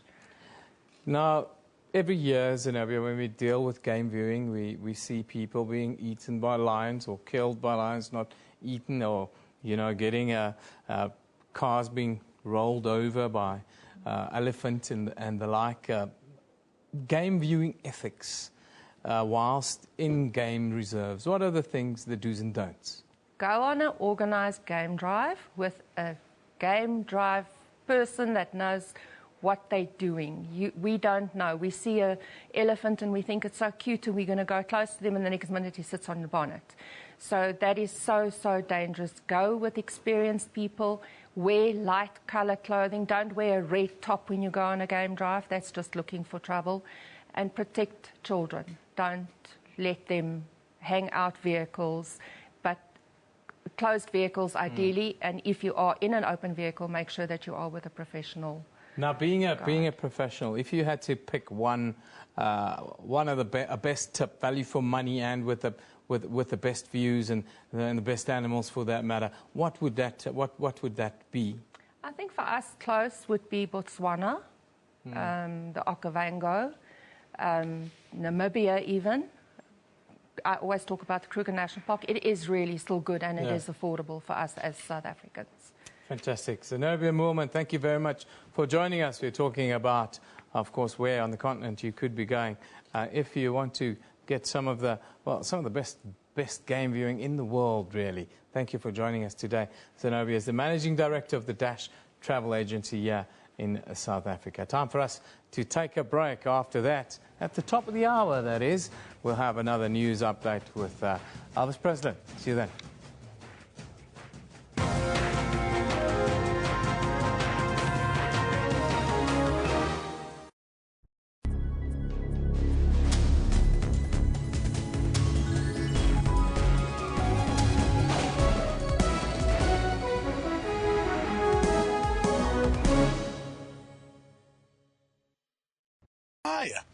Just brushing up on my party. We are going to make it number 12, official. Let me teach you a quick word. Yeah. Quite a star. A woman who has mastered the art of dancing in high heels. It's up and free. Get a bottle of Glenfiddich, 12-year-old, with 2 glasses for only $3.99.99 and help make party South Africa's 12th official language. Tops at Spa. Shake things up.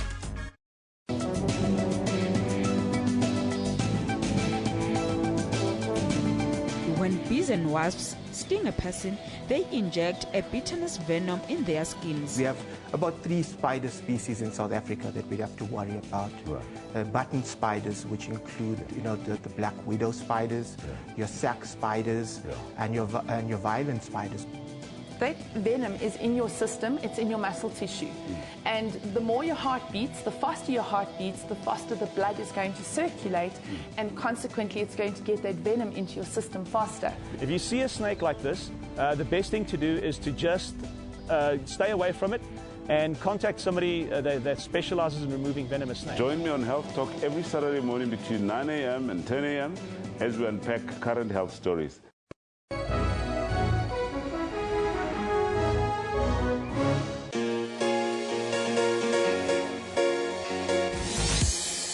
Health workers are at risk of violence all over the world. In South Africa, nearly half of the nurses suffer abuse at some point in their careers. The violence ranges from harassment to assault, both verbal and physically. Violence, it has a psychological, emotional, impact on a person, particularly if it's verbal. Whatever words the perpetrator may actually have used on the victim, you find that it can affect the victim psychologically as well as emotionally. We find that some people actually become withdrawn, and some people they become sick, they don't come to work, or they can actually be aggressive in some instances against everybody at work. So that's why we have a system in place where we do counseling for them. And if it's actually physical, employees are made aware that they can actually even report to either labor, which is an internal body to assist them. But if they feel that it's not enough, and they can actually go and report it even to the police if it's physically and they feel that they really want to open a case against the perpetrator. Many more are exposed to verbal aggression, and in most cases the perpetrators are patients or visitors. I have personally been violated by relatives, and you find that in cases whereby they have their patient here, they want to come and see their patient at any time, and when you try to explain to them that we have visiting hours that are stipulated to say from 3 to 5, they'll say no, it's our patient, it's our family, it's our relative, we have to see them whenever we want to see them. And then even though you try to show them, okay, this is the policy that's written down, they don't understand because they want to see their relative at any time that they want to or they feel they can see him. Sometimes the community is not being fair on us staff, including nurses, doctors and all. I haven't been physically attacked, but we are not brought up in the same way. There are people who are very rude when they consult. There are people who are insulting and all that, but as a health professional person, you don't take that to heart or to hate. You just think, okay, there must be an underlying reason for the person to behave the way he or she is behaving. So normally I don't take it personally. Categories of health workers most at risk include nurses and other staff directly involved in patient care, emergency room staff and paramedics. The nurses, it's not fair on them to be violated. The young doctors, any doctors, they also get it. They get their share. They get their fair share, but the nurses get it first. Violence against health workers is unacceptable. It has not only a negative impact on the psychological or physical well-being of healthcare staff, but also affects their job motivation. Most of the health workers, some of them, they still don't come out, to report violence in the workplace. And so we encourage them actually to speak out and to report violence in the workplace. And we still have to, as staff in the wellness, we still also have to do a lot of marketing and, make the staff aware of the programs that we have in terms of the procedures to follow when there's the workplace violence. Some of them, they still don't know what procedures to follow, who to contact. So that one also, it's a limitation on our side, but we are working on it. So I would encourage them to speak out and to come forth and to report. All healthcare workers in South Africa devote their lives to working under all types of conditions in order to improve the lives of South Africans in need of public health care. I feel that it's unfair for the nurses to be violated while they are working in their working place, because they are here to serve a purpose, to help the community and to help the patient. So people are coming with different ideas of but to be the principle, to say we've got an access to come in, I've got a right to stay with my patients. These are the problems that we are having. Most of the time they just want to sit with their family inside. Just imagine if you've got one patient with 20 relatives. It's not fair for other patients and we are unable to work. That's where the problem comes and they fight a lot.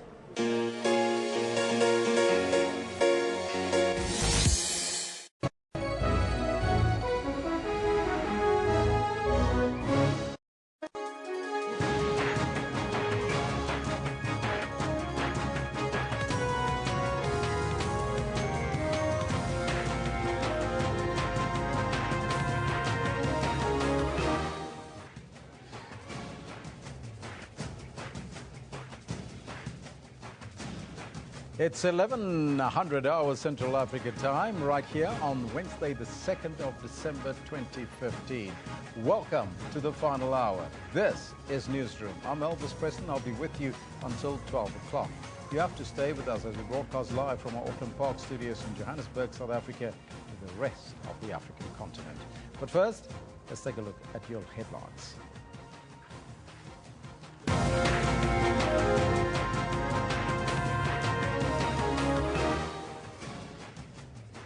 President Jacob Zuma will today host his Chinese counterpart Xi Jinping in high-level bilateral talks at the Union Buildings in Pretoria. The United States says Rwanda's President Paul Kagame should not seek a third term, but rather step down when his current term ends. 25 political activists have been arrested in Nairobi as they attempted to march to President Uhuru Kenyatta's official residence. Those are some of the stories coming up, but first let's find out from Kendall Makamate what he has in store for us on the sports front. A very good morning to you. Good morning, Elvis. Quite a lot happening on the sports front, and South African fans are extremely happy. But you know what? I'm getting ahead of myself. Let me greet everybody at home. Good morning to you. This is what we've got for you in the sports today. Oh, there's another good chance for South Africa. They've scored again. Red Hot Mutupa and Masuku keep Amajimbos in the hunt for Olympic qualification as South Africa's under-23s beat Zambia 3-2. And assistant coach Adrian Birrell says the Proteas have no complaints about the pitches and will be playing for pride in their last test against India starting tomorrow. This as injury-ridden icon Tiger Woods, who's not swung a golf club in months, is unable to commit to playing in 2016. And that, in a nutshell, is what we've got for you in the sports. We'll also be chatting to somebody from KZN Athletics, the treasurer, to talk about all the corruption that's been going on there, to see what they're doing all about it. But we'll be doing that at about 11:20. Back to you, Alex. Thank you, Kendall. Right now, let's take a look at your top story this hour. President Jacob Zuma will today host his Chinese counterpart, Xi Jinping. The two leaders will hold high-level bilateral talks at the Union Buildings in Pretoria. President Xi will also be attending the Forum on China-Africa Cooperation, or FOCAC, later this week. Yesterday, the Chinese leader signed a series of new bilateral cooperation agreements with Zimbabwe during his state visit there. Agreements were signed in the presence of the two presidents. Their overall value is believed to run into the billions of US dollars. The agreements cover environmental protection, vehicle assembly, construction, including that of a new parliament building. The Chinese government will also finance various power projects, spending $1.2 billion US dollars to expand Hwange thermal power station in the power-starved country. Basking in the glory of deepening Zimbabwe-Sino relations, the Zimbabwe president took a swipe at the West's weakening economic influence. The 15th anniversary of the adoption of our Look East policy.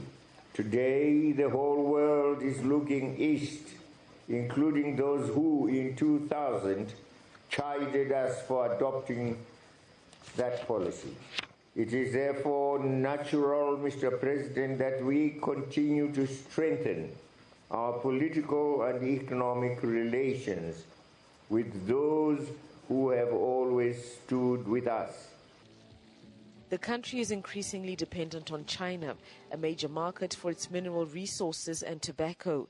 Chinese money has kept the economy afloat, but experts say investment needs to increase fivefold to save the contracting economy.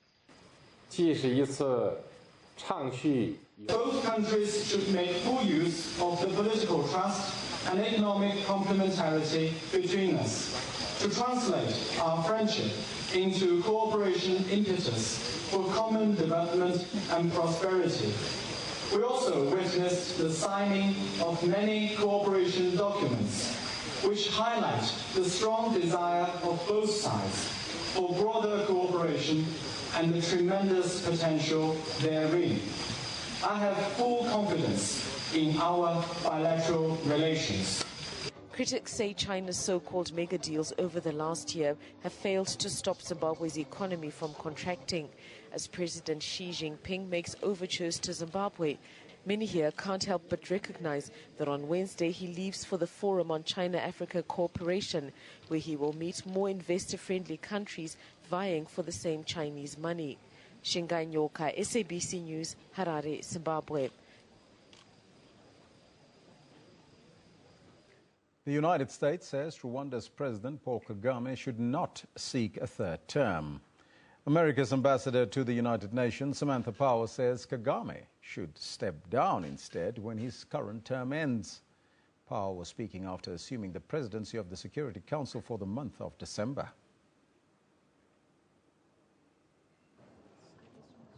With the Security Council grappling with next steps on the UN's future role in Burundi, a question was posed on next-door neighbor Rwanda and constitutional moves afoot to allow President Kagame to seek a third term. We expect President Kagame to step down at the end of his term in 2017. We're aware of all of the parliamentary maneuverings that have occurred, but he has not yet spoken to his intentions. And again, we think it's extremely important that Rwanda, which has been a model on public health, on women's representation, on education, that it make itself an example on democratic governance and on the importance of term limits. Nobody is indispensable. President Kagame has left the door open to the third term, but has not clearly pronounced himself on the matter. President Kagame has an opportunity to set an example for a region in which leaders seem too tempted, again, to view themselves as indispensable to their own country's trajectories. We saw President Kikwete set a similar example recently, giving up power peacefully. And we really do expect President Kagame to follow through on the commitments that he has made many times in the past to allow the next generation of leaders to come forward. The Security Council is also considering a visit to Burundi later this month to increase international pressure on stakeholders to get back to a negotiated political process in the crisis-hit country. Sherwin Brycebees, SABC News, New York. 25 political activists have been arrested in Nairobi as they attempted to march to President Uhuru Kenyatta's official residence. The Kenyan politicians were on their way to hand over a petition demanding an end to corruption in the country. Earlier, activists held street protests in the city.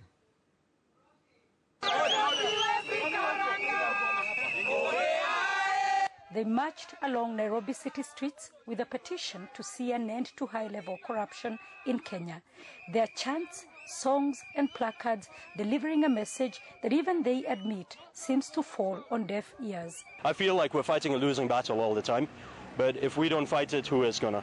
The march comes just days after Kenya's President Uhuru Kenyatta dropped 5 ministers from his cabinet following corruption allegations. 2 of them are facing charges in court over the same. It also comes just a day after the U.S. government announced that it had sanctioned 5 cabinet ministers and several high-ranking Kenyan government officials over corruption. Days after Pope Francis pleaded with young people not to be lured into corrupt dealings. If he's going to lead the war against corruption, he must be clean.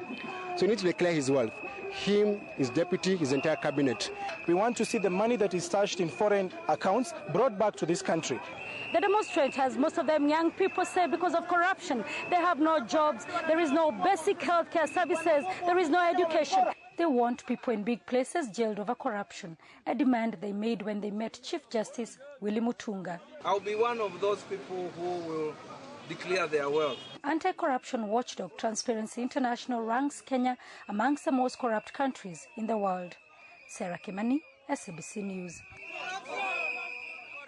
The United Nations Secretary General Ban Ki-moon says Africa has an enormous stake in the success of the COP21 climate change summit.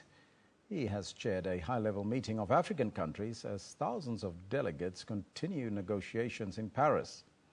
Britain's Prince Charles has also addressed the summit.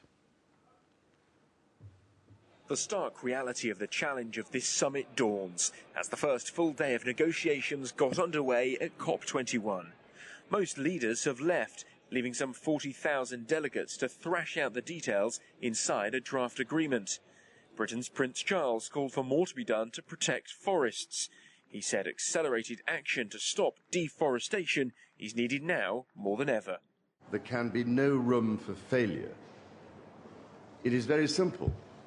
We must save our forests, for there is no plan B to tackle climate change or many of the other critical challenges that face humanity without them. Great Green Wall is one initiative financed by the African Union hoping to address the issue. It is seeing trees being planted across the width of Africa, from Senegal to Djibouti. It started as a tree planting initiative, but it's developed into more of a development initiative, looking at issues such as green jobs, food security, curbing migration. There was also a high-level meeting of African delegates, including South Africa. Securing finances to fund green technology across the continent is a key focus. South Africa's Minister of Environment Affairs, Edna Maliwa, says agreement must be reached. We don't have a terminology that says, what if it fails? We don't have a thought even that says, what if it fails? I like what the Secretary General always says. There is no planet B, so there can be plan B. Plan A will be a legally binding agreement, which all hope will be ready to present by the end of next week. Africa is playing a huge part here at COP21, but much of the continent's success when it comes to cutting emissions and introducing greener technology will depend on financial agreements with developed nations. Dan Whitehead, SABC News, Paris. Over 500 people in the Denver informal settlement south of Johannesburg have been left homeless after their shacks were burned down. Emergency officers say more than 200 shacks were razed to the ground. It's alleged that the fire was started deliberately after an alleged domestic violence incident in the area. Stranded, with no roof over their heads, the blaze left a trail of destruction, destroying even trees in the vicinity. Many are now homeless. Ntombi Matlaba is one of them. All her sources of income, including this taxi, destroyed in the blaze. It was my lifeline. My children and grandchildren depended on it for school fees. I'm still paying for the car. I don't even know how I'm going to finish paying it off. And for some, it will be a dark festive season. The disaster happens as they were preparing to go back to their respective countries for the holidays. We had our passports and our clothes burnt in the blaze. We need assistance so that we can get home. Residents are blaming the fire department for a slow response. It started about 2 hours. It took about 2 hours before the firefighters got here. There must have been about 300 plus shacks burnt down before they got here. To me, they are useless. But emergency management services denied the claim. It's unfortunate that in most of the times when we get fire incidents like this one, we get to be blamed. If there is a complaint about our response time, we will have to go back and investigate the matter. It's not the first time that this informal settlement has been engulfed in flames. The affected families will be given temporary shelter. Mariketa Mtlabe, SABC News, Denver. The case of 4 Gauteng police officers accused of killing robbery suspect Khulekani Mpanza has been postponed to February the 25th. Constable Titus Mabela, Jason Sohola and Sergeant Kuleng Sebetwa will spend the festive season behind bars. Their colleague, Constable Dapua Chipo, is out on bail. The 4 officers made a brief appearance in the dock with the 3 accused covering their faces with jackets before their case was postponed to next year for further investigation. The street in front of the court was cordoned off by police as dozens of officers came to show their support for the accused. Civil rights union Pop Crew has expressed outrage at the postponement, saying the officers deserve to spend Christmas with their families. CCTV video footage showed the police chasing a gun-wielding Mpanza down the streets of Krugersdorp and then fatally shooting him when he lost his weapon. Now that's your news for now. Newsroom will take a short break and we'll be right back after that.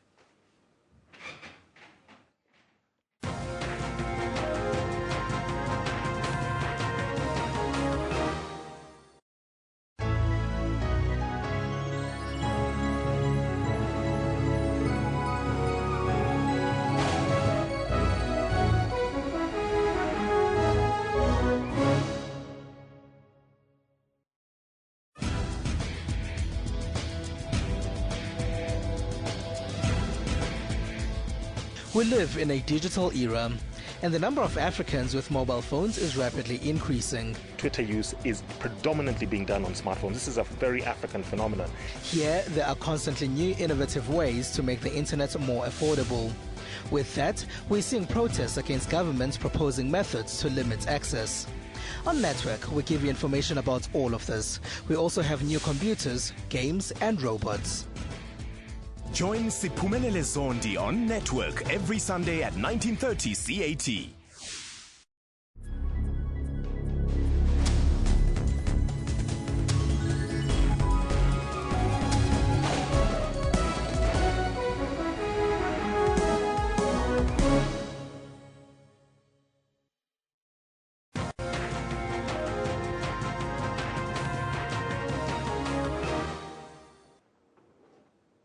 Welcome back. Time now for us to shift our focus to what's happening in the regions here around South Africa. The Northwest Education Department and two giant mobile phone companies handed over 24 new tablets connected to the internet.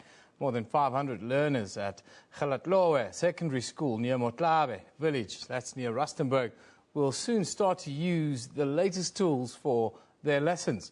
The school, situated in a remote area, will now have internet access for the first time in its 22-year existence. Galatlowe Secondary School has been using this outdated desktop since 2012. But with donated new gadgets, learners look forward to a paperless classroom system. A mobile phone company has decided to invest in the transformation of education in the country. The latest system is much more cost-effective than the conventional libraries. It carries a very specific impetus in transforming education. From what we are launching today, we can be able to provide a lot more tablets and content to schools. When you look at what government needs in this country to transform education, we need technology, because building libraries, as much as we need in terms of the brick and mortar infrastructure, it's a long-term project. It needs a lot of capital investment. In the meantime, we need to bridge the digital divide between the rural children and the urban, the rich and poor, so that they've got the same chance of success in life as if they come from rich families or from urban environments. Learners often have to achieve miracles in a very difficult circumstances. With this inclusion of the latest equipment and training, one can only imagine what positive impact will be. We now found the tablet that we need for the past years. We already know that we're going to do it, our results going to improve in next year. This is going to change the life of our learners in our school. And we are going, even the result of our school are going to be changed. I hope and believe that we will pass with higher marks and our result will be excellent. Previously, there's been a battle for the school to get new textbooks, and learners were forced to share damaged books. But this has all changed. When learners want to make a research, they will no longer go all out and look for this and that. They will only use these new methods, the technology, to do their researches and the like. The school has been equipped with 26 tablets, 1 laptop, an internet whiteboard, a data projector, a printer, educational aids, and free internet connectivity. Learners will also be able to access classroom contents, that is curriculum aligned on their mobile device across for free.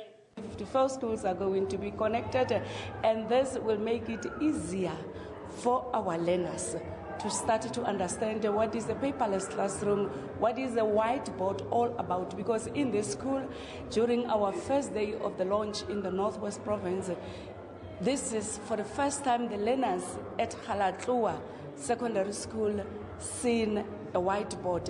A mobile company has already connected 371 previously disadvantaged schools with ICT tools across the country. Mutupise Kaku, SABC News, Rustenburg. Now, murder accused Christopher Panayiotou is attempting at a third bail application. His legal team is applying for access to the police docket of the murder of his wife, Jade. The state is, of course, opposing the application. Judgment in this application will be delivered next Tuesday. Panayiotou and 2 other accused are in custody for the abduction and murder of Jade Panayiotou earlier this year. Today, Panayiotou and his 2 co-accused, Sizwezake Vumazonke and Sinithemba Nenembe, appeared in court. Now, reporter Lerato Tipa is there. She has a little bit more detail. Very good morning to you, Lerato. Thanks for joining us. A very good morning to you too. Just give us an update. What happened at the court today? Well, what happened this morning is that murder accused Christopher Panayiotou and his 2 co-accused, Sizwezake Vumazonke and Sinithemba Nenembe, appeared briefly at the magistrate court, but the state is asking for more time to do an investigation, so the case was postponed until the 11th of January next year. This is a third bail, reapplication almost for bail, isn't it? Yes, it is. Already Christopher Panayiotou has been denied bail twice, and the reason being that the magistrate proved that if he is released, he may tamper with state witnesses. You will understand that already the state has proven that he wiped out the phone, his phone and also his mistress's phone. So based on that, the state proved that he mustn't be released on bail, and then the magistrate denied bail twice, saying that if he is released, he may tamper with state witnesses. So truly, this is his third bail application. Is he also seen as a flight risk? Yes, there is the issue of him having a Cyprian passport, and that throughout the case that has been a constant feature in this case. So he also is a flight risk, but more than anything else, the issue of him tampering with state witnesses has been brought forward as a reason why he mustn't be given bail. Now his legal team wants to have access to state dockets. Why is that?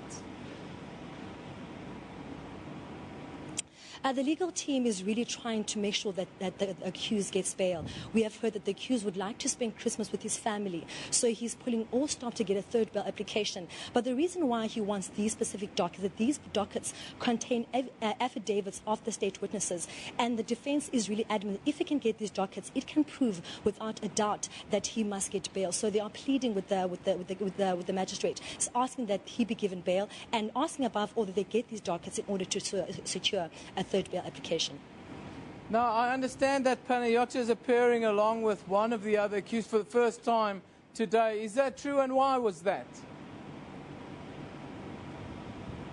The fourth accused in the case, his name is Sinithemba Nenembe, and he was arrested in October after his cell phone was linked to that of hitman Sizwezake Vumazonke. So they are now appearing for the first time because he was only arrested in October. So for the first time today, all 3 of them appeared in court at the magistrate court. Now, Lerato, we're still in the magistrate's court at the moment. When is this matter proceeding to the higher courts? It is still unclear at this stage when the matter will be taken to the Supreme Court. Perhaps all the information will be delegated next year when all 3 accused appear at the Magistrate Court on the 11th of January in 2016. Lerato, just tell us about the reaction there in Port Elizabeth. This was a very high-profile case, one that shocked the community there in Port Elizabeth. What are people saying about this case now? It seems to be toing and froing, isn't it? Yes, people are just feeling that this case is really going back and forth. People are just really wanting, really saying justice for Jade more than anything else. Just to take it away, even away from the community, this morning I was sitting just behind Michelle Ings, who is Jade's mom, and she literally broke down as Christopher walked in, and she grasped underneath her breath that this is the man that possibly killed my daughter. So you really are seeing from the family itself, every time Christopher is in court, they literally are breaking down. But the community are really wanting answers more than anything else, saying that the case has been going to and forth. He already has been denied bail twice, so why must he attempt for bail for the third time? But saying that, you know what, the law must take its course. But above all, people are saying that justice for Jade must be achieved. Loretta, thank you very much for that update. That's Loretta Tipa. She's well outside the Magistrates Court there in Port Elizabeth, of course. This is a high-profile case. Husband accused of killing his wife, hiring hitmen to abduct her in the morning before she went to work. She was a school teacher. She was later found dead. Husband has now got a third bail application in the Magistrates Court there. Very interesting case that hit the headlines here in South Africa. That's our look at what's happening around the regions here in South Africa. Time now for us to take a break. When we come back, Kendall Machamati will give us a complete sports update.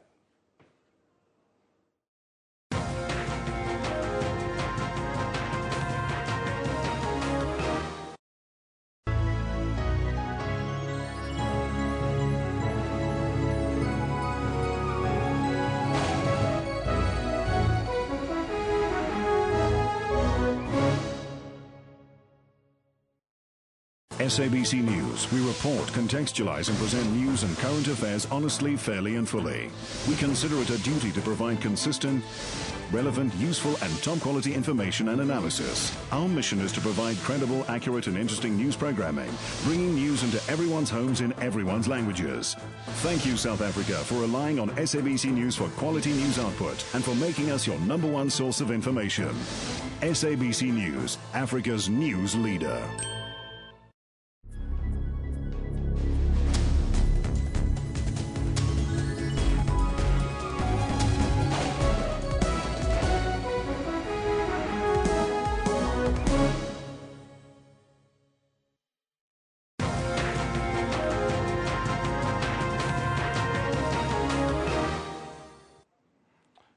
Good morning, welcome back. My name is Kendall and I've got your sports on a newsroom. Now, South Africa's Leanne Pace has successfully defended her South African Women's Open title in trying conditions at the San Lemire Country Club on the KwaZulu-Natal South Coast.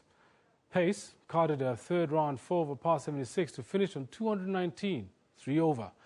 Her round included 2 bogeys as well as a double bogey, but she still managed to finish 4 clear of amateur Lejan Lethwaite, also from South Africa. Pace had a comfortable 8-stroke lead going into the final round.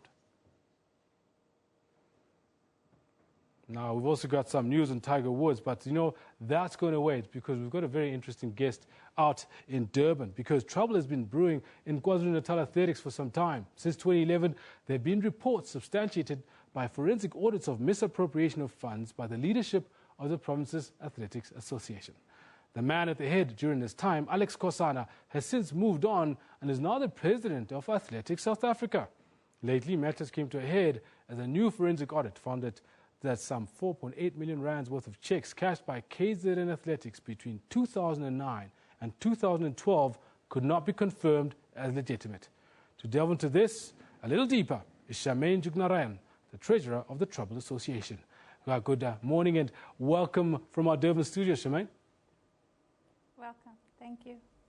Charmaine, we really appreciate you giving us this time to chat a little bit about this because we're quite interested to find out what it is that's happened. Because Alex Kosana has always maintained his innocence, but with this new audit report, there are questions that he has to give direct answers to.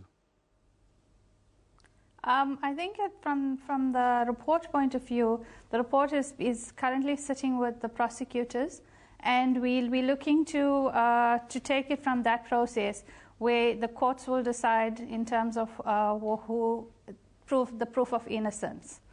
Please tell us, just to clarify some matters, Charmaine, when did you start at KwaZulu-Natal Athletics, and did you know about what was going on before you joined SHIP? Actually, no, I did not know what was going on at that time. But I joined in March 2013, and at that time it was the new executive that was appointed, and they were appointed in April of 2012. So I had just joined in slightly after their appointment, and I started off from there with the new executive. Right, now that we've got that out of the way, you mentioned that the fraud case has been opened with the Durban police, right? Now, this particular fraud case seems to correspond to an audit report that covered just 2 months in 2010. However, the new audit report covers 4 years and speaks to almost 5 million rands worth of possible fraud. What's the way forward for KZN? Yeah, I think what really happened was that there was various instances that were investigated. There were 2 other reports that took place prior to our report coming through. We had a report that was done by our external auditors, and we also had a report that was done by the KZN Internal Audit Unit. And those were for specific periods. What the executive then decided, or council then decided, was that the period needed to be for the entire duration of the funds that were received, because we needed to account for the missing funds. And in order for us to do that, we needed to look at the whole period. So that is the reason why we started in 2010, when the monies were first issued by Lotto, and then we worked the way until the new executive was appointed in January of 2012. Yes, now the monies you're talking about is just over 2 million rands worth given out by National Lotto, and that was not repeated because there were some issues with accountability with what had happened with that original tranche of money, right? Yes, yeah, no, definitely. So in terms of the projects that were meant to have been undertaken with the first bunch of money, it was stadium repairs in Umlazi and other such projects. Have any of those projects been undertaken at a different time? Are the repairs in Umlazi, for example, still outstanding? No, those projects never really took off. There was no funding actually to do those projects. When the monies were received, it should have actually been allocated to to capital projects, and the monies were used for operational issues. So at that point in time, the monies were inappropriately used, and these projects never really took off. Now, this obviously speaks to governance of the sport, and considering all that's been happening in world sport, first with football and now also with the IAAF athletics itself, this is quite a serious case. Yes, no, it is. I mean, for us, it is very serious, because when the executive took over in 2012, we were actually making losses. And we were in a position where the KZN Athletics did not actually have money to run the organization. That's how badly drained the bank account was. And then as we went along slowly, we got the benefit. The sponsors needed to took us seriously. They took our efforts seriously, and we built the organization back from scratch to where it is today. Having faith with all the organizers and the sponsors and the stakeholders. So please tell us, is the organization now in the black, or are you still in the red in terms of your overall finances? No, in terms of the finances, we're actually doing very well. You see, from our finances point of view, the funding that comes in is allocated for specific projects. What we've done now is that we've put together budgets, we've put together policies and procedures and various control measures so that we can account for those funds in the manner in which our sponsors and stakeholders require. And we don't actually spend money that we don't have. No, that's very good. Obviously, that is the way any organization is meant to be run. Do not spend money that you do not have. And I think it's also good advice for all households going into the Christmas period. But I digress. The most important thing, though, is getting back to that story of that fraud case that's been opened with Durban. You mentioned there have been several reports that were put out besides the latest one that was done. Does this mean that the current fraud case that's with the Durban police, you're going to add on to it based on these new forensic audits? Yes, you see, the case was opened, I think, the time the first fraud case was reported, and it was just added on. So right now, where we're sitting at this point in time, the report is being presented to the prosecutor, and they're going to look at the whole period that's included, together with the other 2 reports that were for specific periods within the 2010 to 2012 period. Now, in closing, Shemaine, I'd just like to check with you again now, what actually has been affected with regards to the reported misdirection of funds? What actually has been affected? What is it that's missing out there for the KZN athletics world as well as the public in general in terms of infrastructure or projects that had been planned? I think for us right now as KZN Athletics, what really took us back was that the fraud, we lost faith in our stakeholders. Our stakeholders lost faith in us. We lost sponsorship, and for us right now, that's the platform that we need to build on. We've turned the federation around from a financial perspective. We've also turned the federation around both from an organization and race event perspective as well. We are doing quite well. Our staff are committed, the executive are committed to building, to development of athletes and to building a good athletic platform for all athletes. Right, Shemaine Jugnarayan, thank you so much for having chat to us with regards to what had been going on out in Durban and the KZN Athletics, as well as what your plans are going forward. There you have it. Athletics South Africa may soon be looking for new leadership should this case and upcoming charges stick. Now, the South African under-23 football team's hopes of qualifying for the Rio 2016 Olympics are still alive. Gift Mutupa scored a brace to help South Africa beat Zambia 3-2 in their second CAF Africa Cup of Nations group match in Senegal. South Africa are now third on the log with one loss and this win. Bit of a battle going on. Both Zambia and South Africa were under pressure to win and keep their tournament hopes alive. South Africa lost their opening match 3-1 to Senegal, while Zambia went down 2-1 against Tunisia. Against the Zambians, South Africa played with a purpose but failed to utilize scoring chances. Zambia had their brilliant moments too, but was stopped by brilliant goalkeeping. And the shot is a rasping effort. However, the Zambians broke the deadlock in the 35th minute to put them in the driving seat in the first half. And that was an absolute blinder of a strike. Luchanga, well played there. In the second half, South Africa pounced on Zambia from the first whistle as Menzi Masuku equalized. It's the second minute. South Africa have found the back of the net.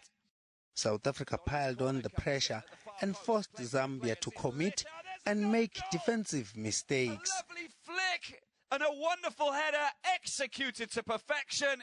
And Gift Mutupa is the man who put South Africa ahead. 2 goals. From there on, it was one-way traffic as Gift Mutupa finished his brace to make it 3-1. Man Mutupa. Corner. Zambia regrouped and reduced the deficit in the 73rd minute. South Africa will play Tunisia in the crucial and last Group A match on Friday. Tambashiba, SABC News. Pirates fans will be very happy that that duo coming back from CAF duty with Pirates did the honours for the team. Now, in September, former Bafana head coach and South African football darling Ephraim Jomosono said that he was the only coach guaranteed of a job in the Absa Premiership. Now, as if the Black Prince knew what was coming, 5 coaches have already parted ways with their respective teams. Former Kaizer Chiefs double-winning coach Stuart Baxter is rumoured to be around, ready to render his services. Former Bafana coach Clive Barker and Sirame Litswaka are the latest to leave their clubs. Barker joined Maritzburg United in September after the team sacked Mandla Ncikazi following a string of poor results. The former Mpumalanga Black Aces coach was tasked to turn the fortunes of the KwaZulu-Natal side around, but only managed to secure 4 points out of possible 15. Barker mastered United's only win of the season so far against fellow strugglers, the University of Pretoria. Litswaka, on the other hand, surprisingly tendered his resignation, citing family reasons. The former Bafana and SuperSport United assistant coach took over the reins at Arrows at the beginning of the season, and his notable achievements were beating big sides, Mamelodi Sundowns and Orlando Pirates. Meanwhile, last week, Clinton Larsen resigned as Bloemfontein Celtic coach. This after the team appointed Duncan Lichisa as his assistant without his knowledge. Earlier this season, and Smidendorp left Chippa United to replace the ousted Kina Piri at Free State Stars. Despite their heroics in CAF competitions, Orlando Pirates are not doing well on the local front. Speculation is rife that coach Eric Tinkler could be on his way out. Mduduzi Ndlovu, SABC News. Pessimistic Tiger Woods painted a bleak picture about his golfing future when he said he was not sure when he would be able to return to playing the game. Woods, speaking ahead of the Hero World Challenge he hosts this week in the Bahamas, said he's not swung a club since undergoing procedures on his back and is yet to begin rehabilitation and was unable to commit to playing in 2016. Where are you in the rehab process now, and what's the soonest you could imagine yourself playing competitive golf again? Therein lies the tough question and tough answer, because I have no answer for that, and neither does my surgeon or physios. There is no timetable, and so that's the hardest part. That's the hardest part for me. There's really nothing I can look forward to, nothing I can build towards. It's just taking it literally just day by day and week by week and time by time. To take forward over the next couple of days and maybe even weeks. We're done with the sport. Up next, the weather across the continent of Africa.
Hello again. The president of the new BRICS National Development Bank says the organization already has $50 billion in reserve. This capital is earmarked to provide loans to BRICS member states to develop infrastructure and fund social development projects. BRICS member states are Brazil, Russia, India, China and South Africa. The agreement to formally launch the NDB was signed during the 6th BRICS Summit on the 15th of July 2014. Now, BRICS President KV Kamath delivered a public lecture detailing the bank's vision and strategies in Pretoria earlier this week. Our very own reporter, Tomohole Mutlaodi, interviewed the BRICS Development Bank President, KV Kamath, at the briefing. Mr. Kamath, you delivered a public lecture here, and in your speech you basically highlighted the importance of South-to-South relations and the fact that the BRICS Development Bank will now be coming in as a partner rather than a lender to a consumer relationship. Why was it important to stress this relationship? I think for a long time, the developing countries have had this feeling that development banks, in a way, talk to them as a borrower-lender relationship and not as a partner relationship, because one way to look at it is a partnership for economic development. And we thought that we would position ourselves in that context. So we internalize and understand their needs and work together.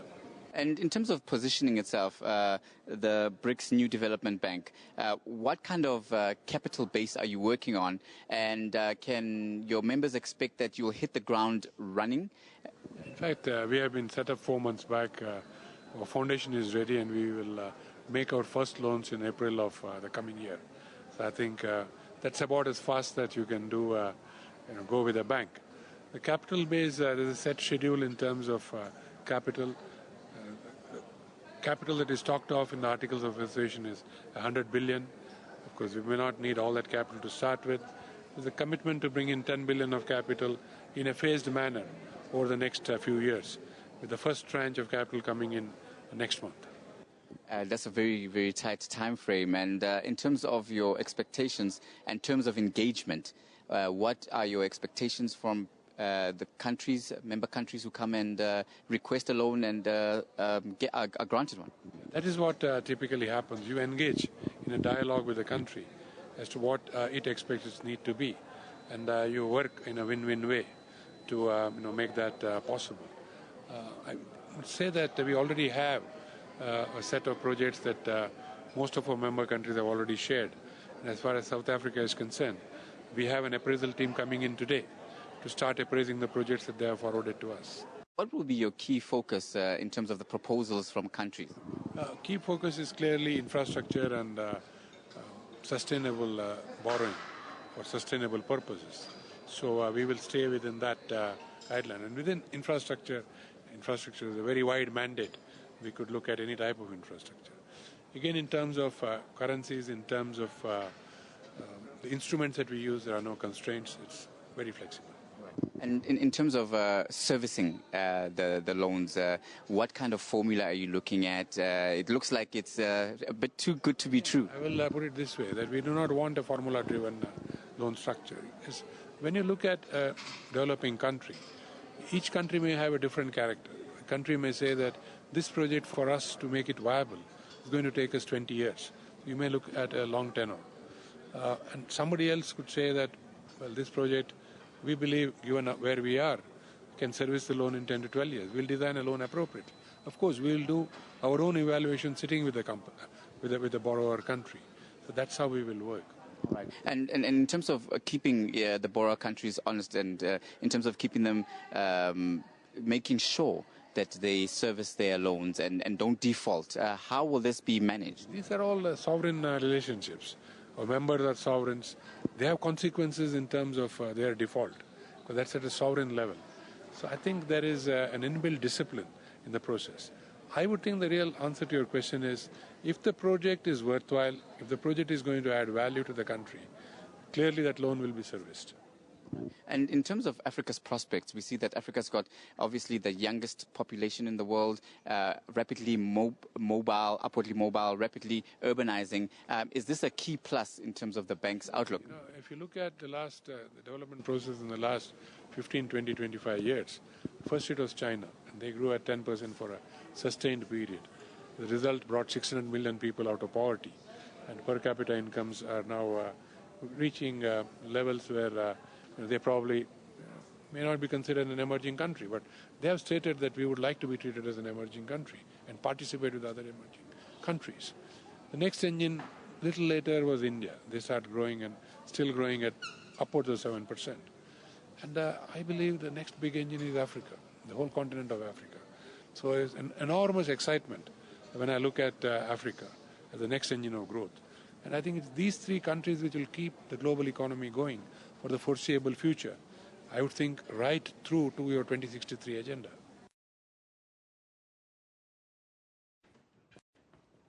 Well, that's almost a wrap for today, but obviously we asked an interesting question earlier today. And of course it's a big one, because we need to look at the Chinese visit here and the Chinese president this year, and we asked the viewers how do they view the Chinese president visit to Africa. Did we have any comments? Let's have a look if there is any. Yes? Lisa Kamala says, does anyone know when will the Chinese president arrive? Land in South Africa? Yes, we can tell you, Kailike. He arrives this afternoon, expected to be at the Union Buildings around 5 o'clock. Right now, Buhle Votlaws, I reckon transfer technology, is it going to happen in these deals, Zim-China deals? That should be an interesting one. That one, we don't know. We're expecting it to happen. This one from Thomas Nyika says, neither the West nor the East will solve our challenges. Our problems are for us to deal with, so let's not expect too much from Xi Jinping and Xi and Zim. Now that, indicate that Africa's got its own problems, so Africa must solve its own problems. But, you need cooperation, don't you? No man is an island, and neither is a country. You need to operate within an economic framework. And as we just saw from the BRICS Bank, that's now got $50 billion in its coffers, it simply means that we don't have to be held ransom by international, call it monetary organizations. We can borrow money from our friends that are prepared to develop in in infrastructure on the continent and elsewhere. Exactly, and as Churchill says, united we stand and divided we will fall. There we go. On that note, that's where we leave it today. You've been watching Newsroom here on SABC News. Of course, every weekday morning between 9 and 12, we are live on this very channel, SABC News. We'll be back tomorrow morning. See you then. Ciao for now. Megamos.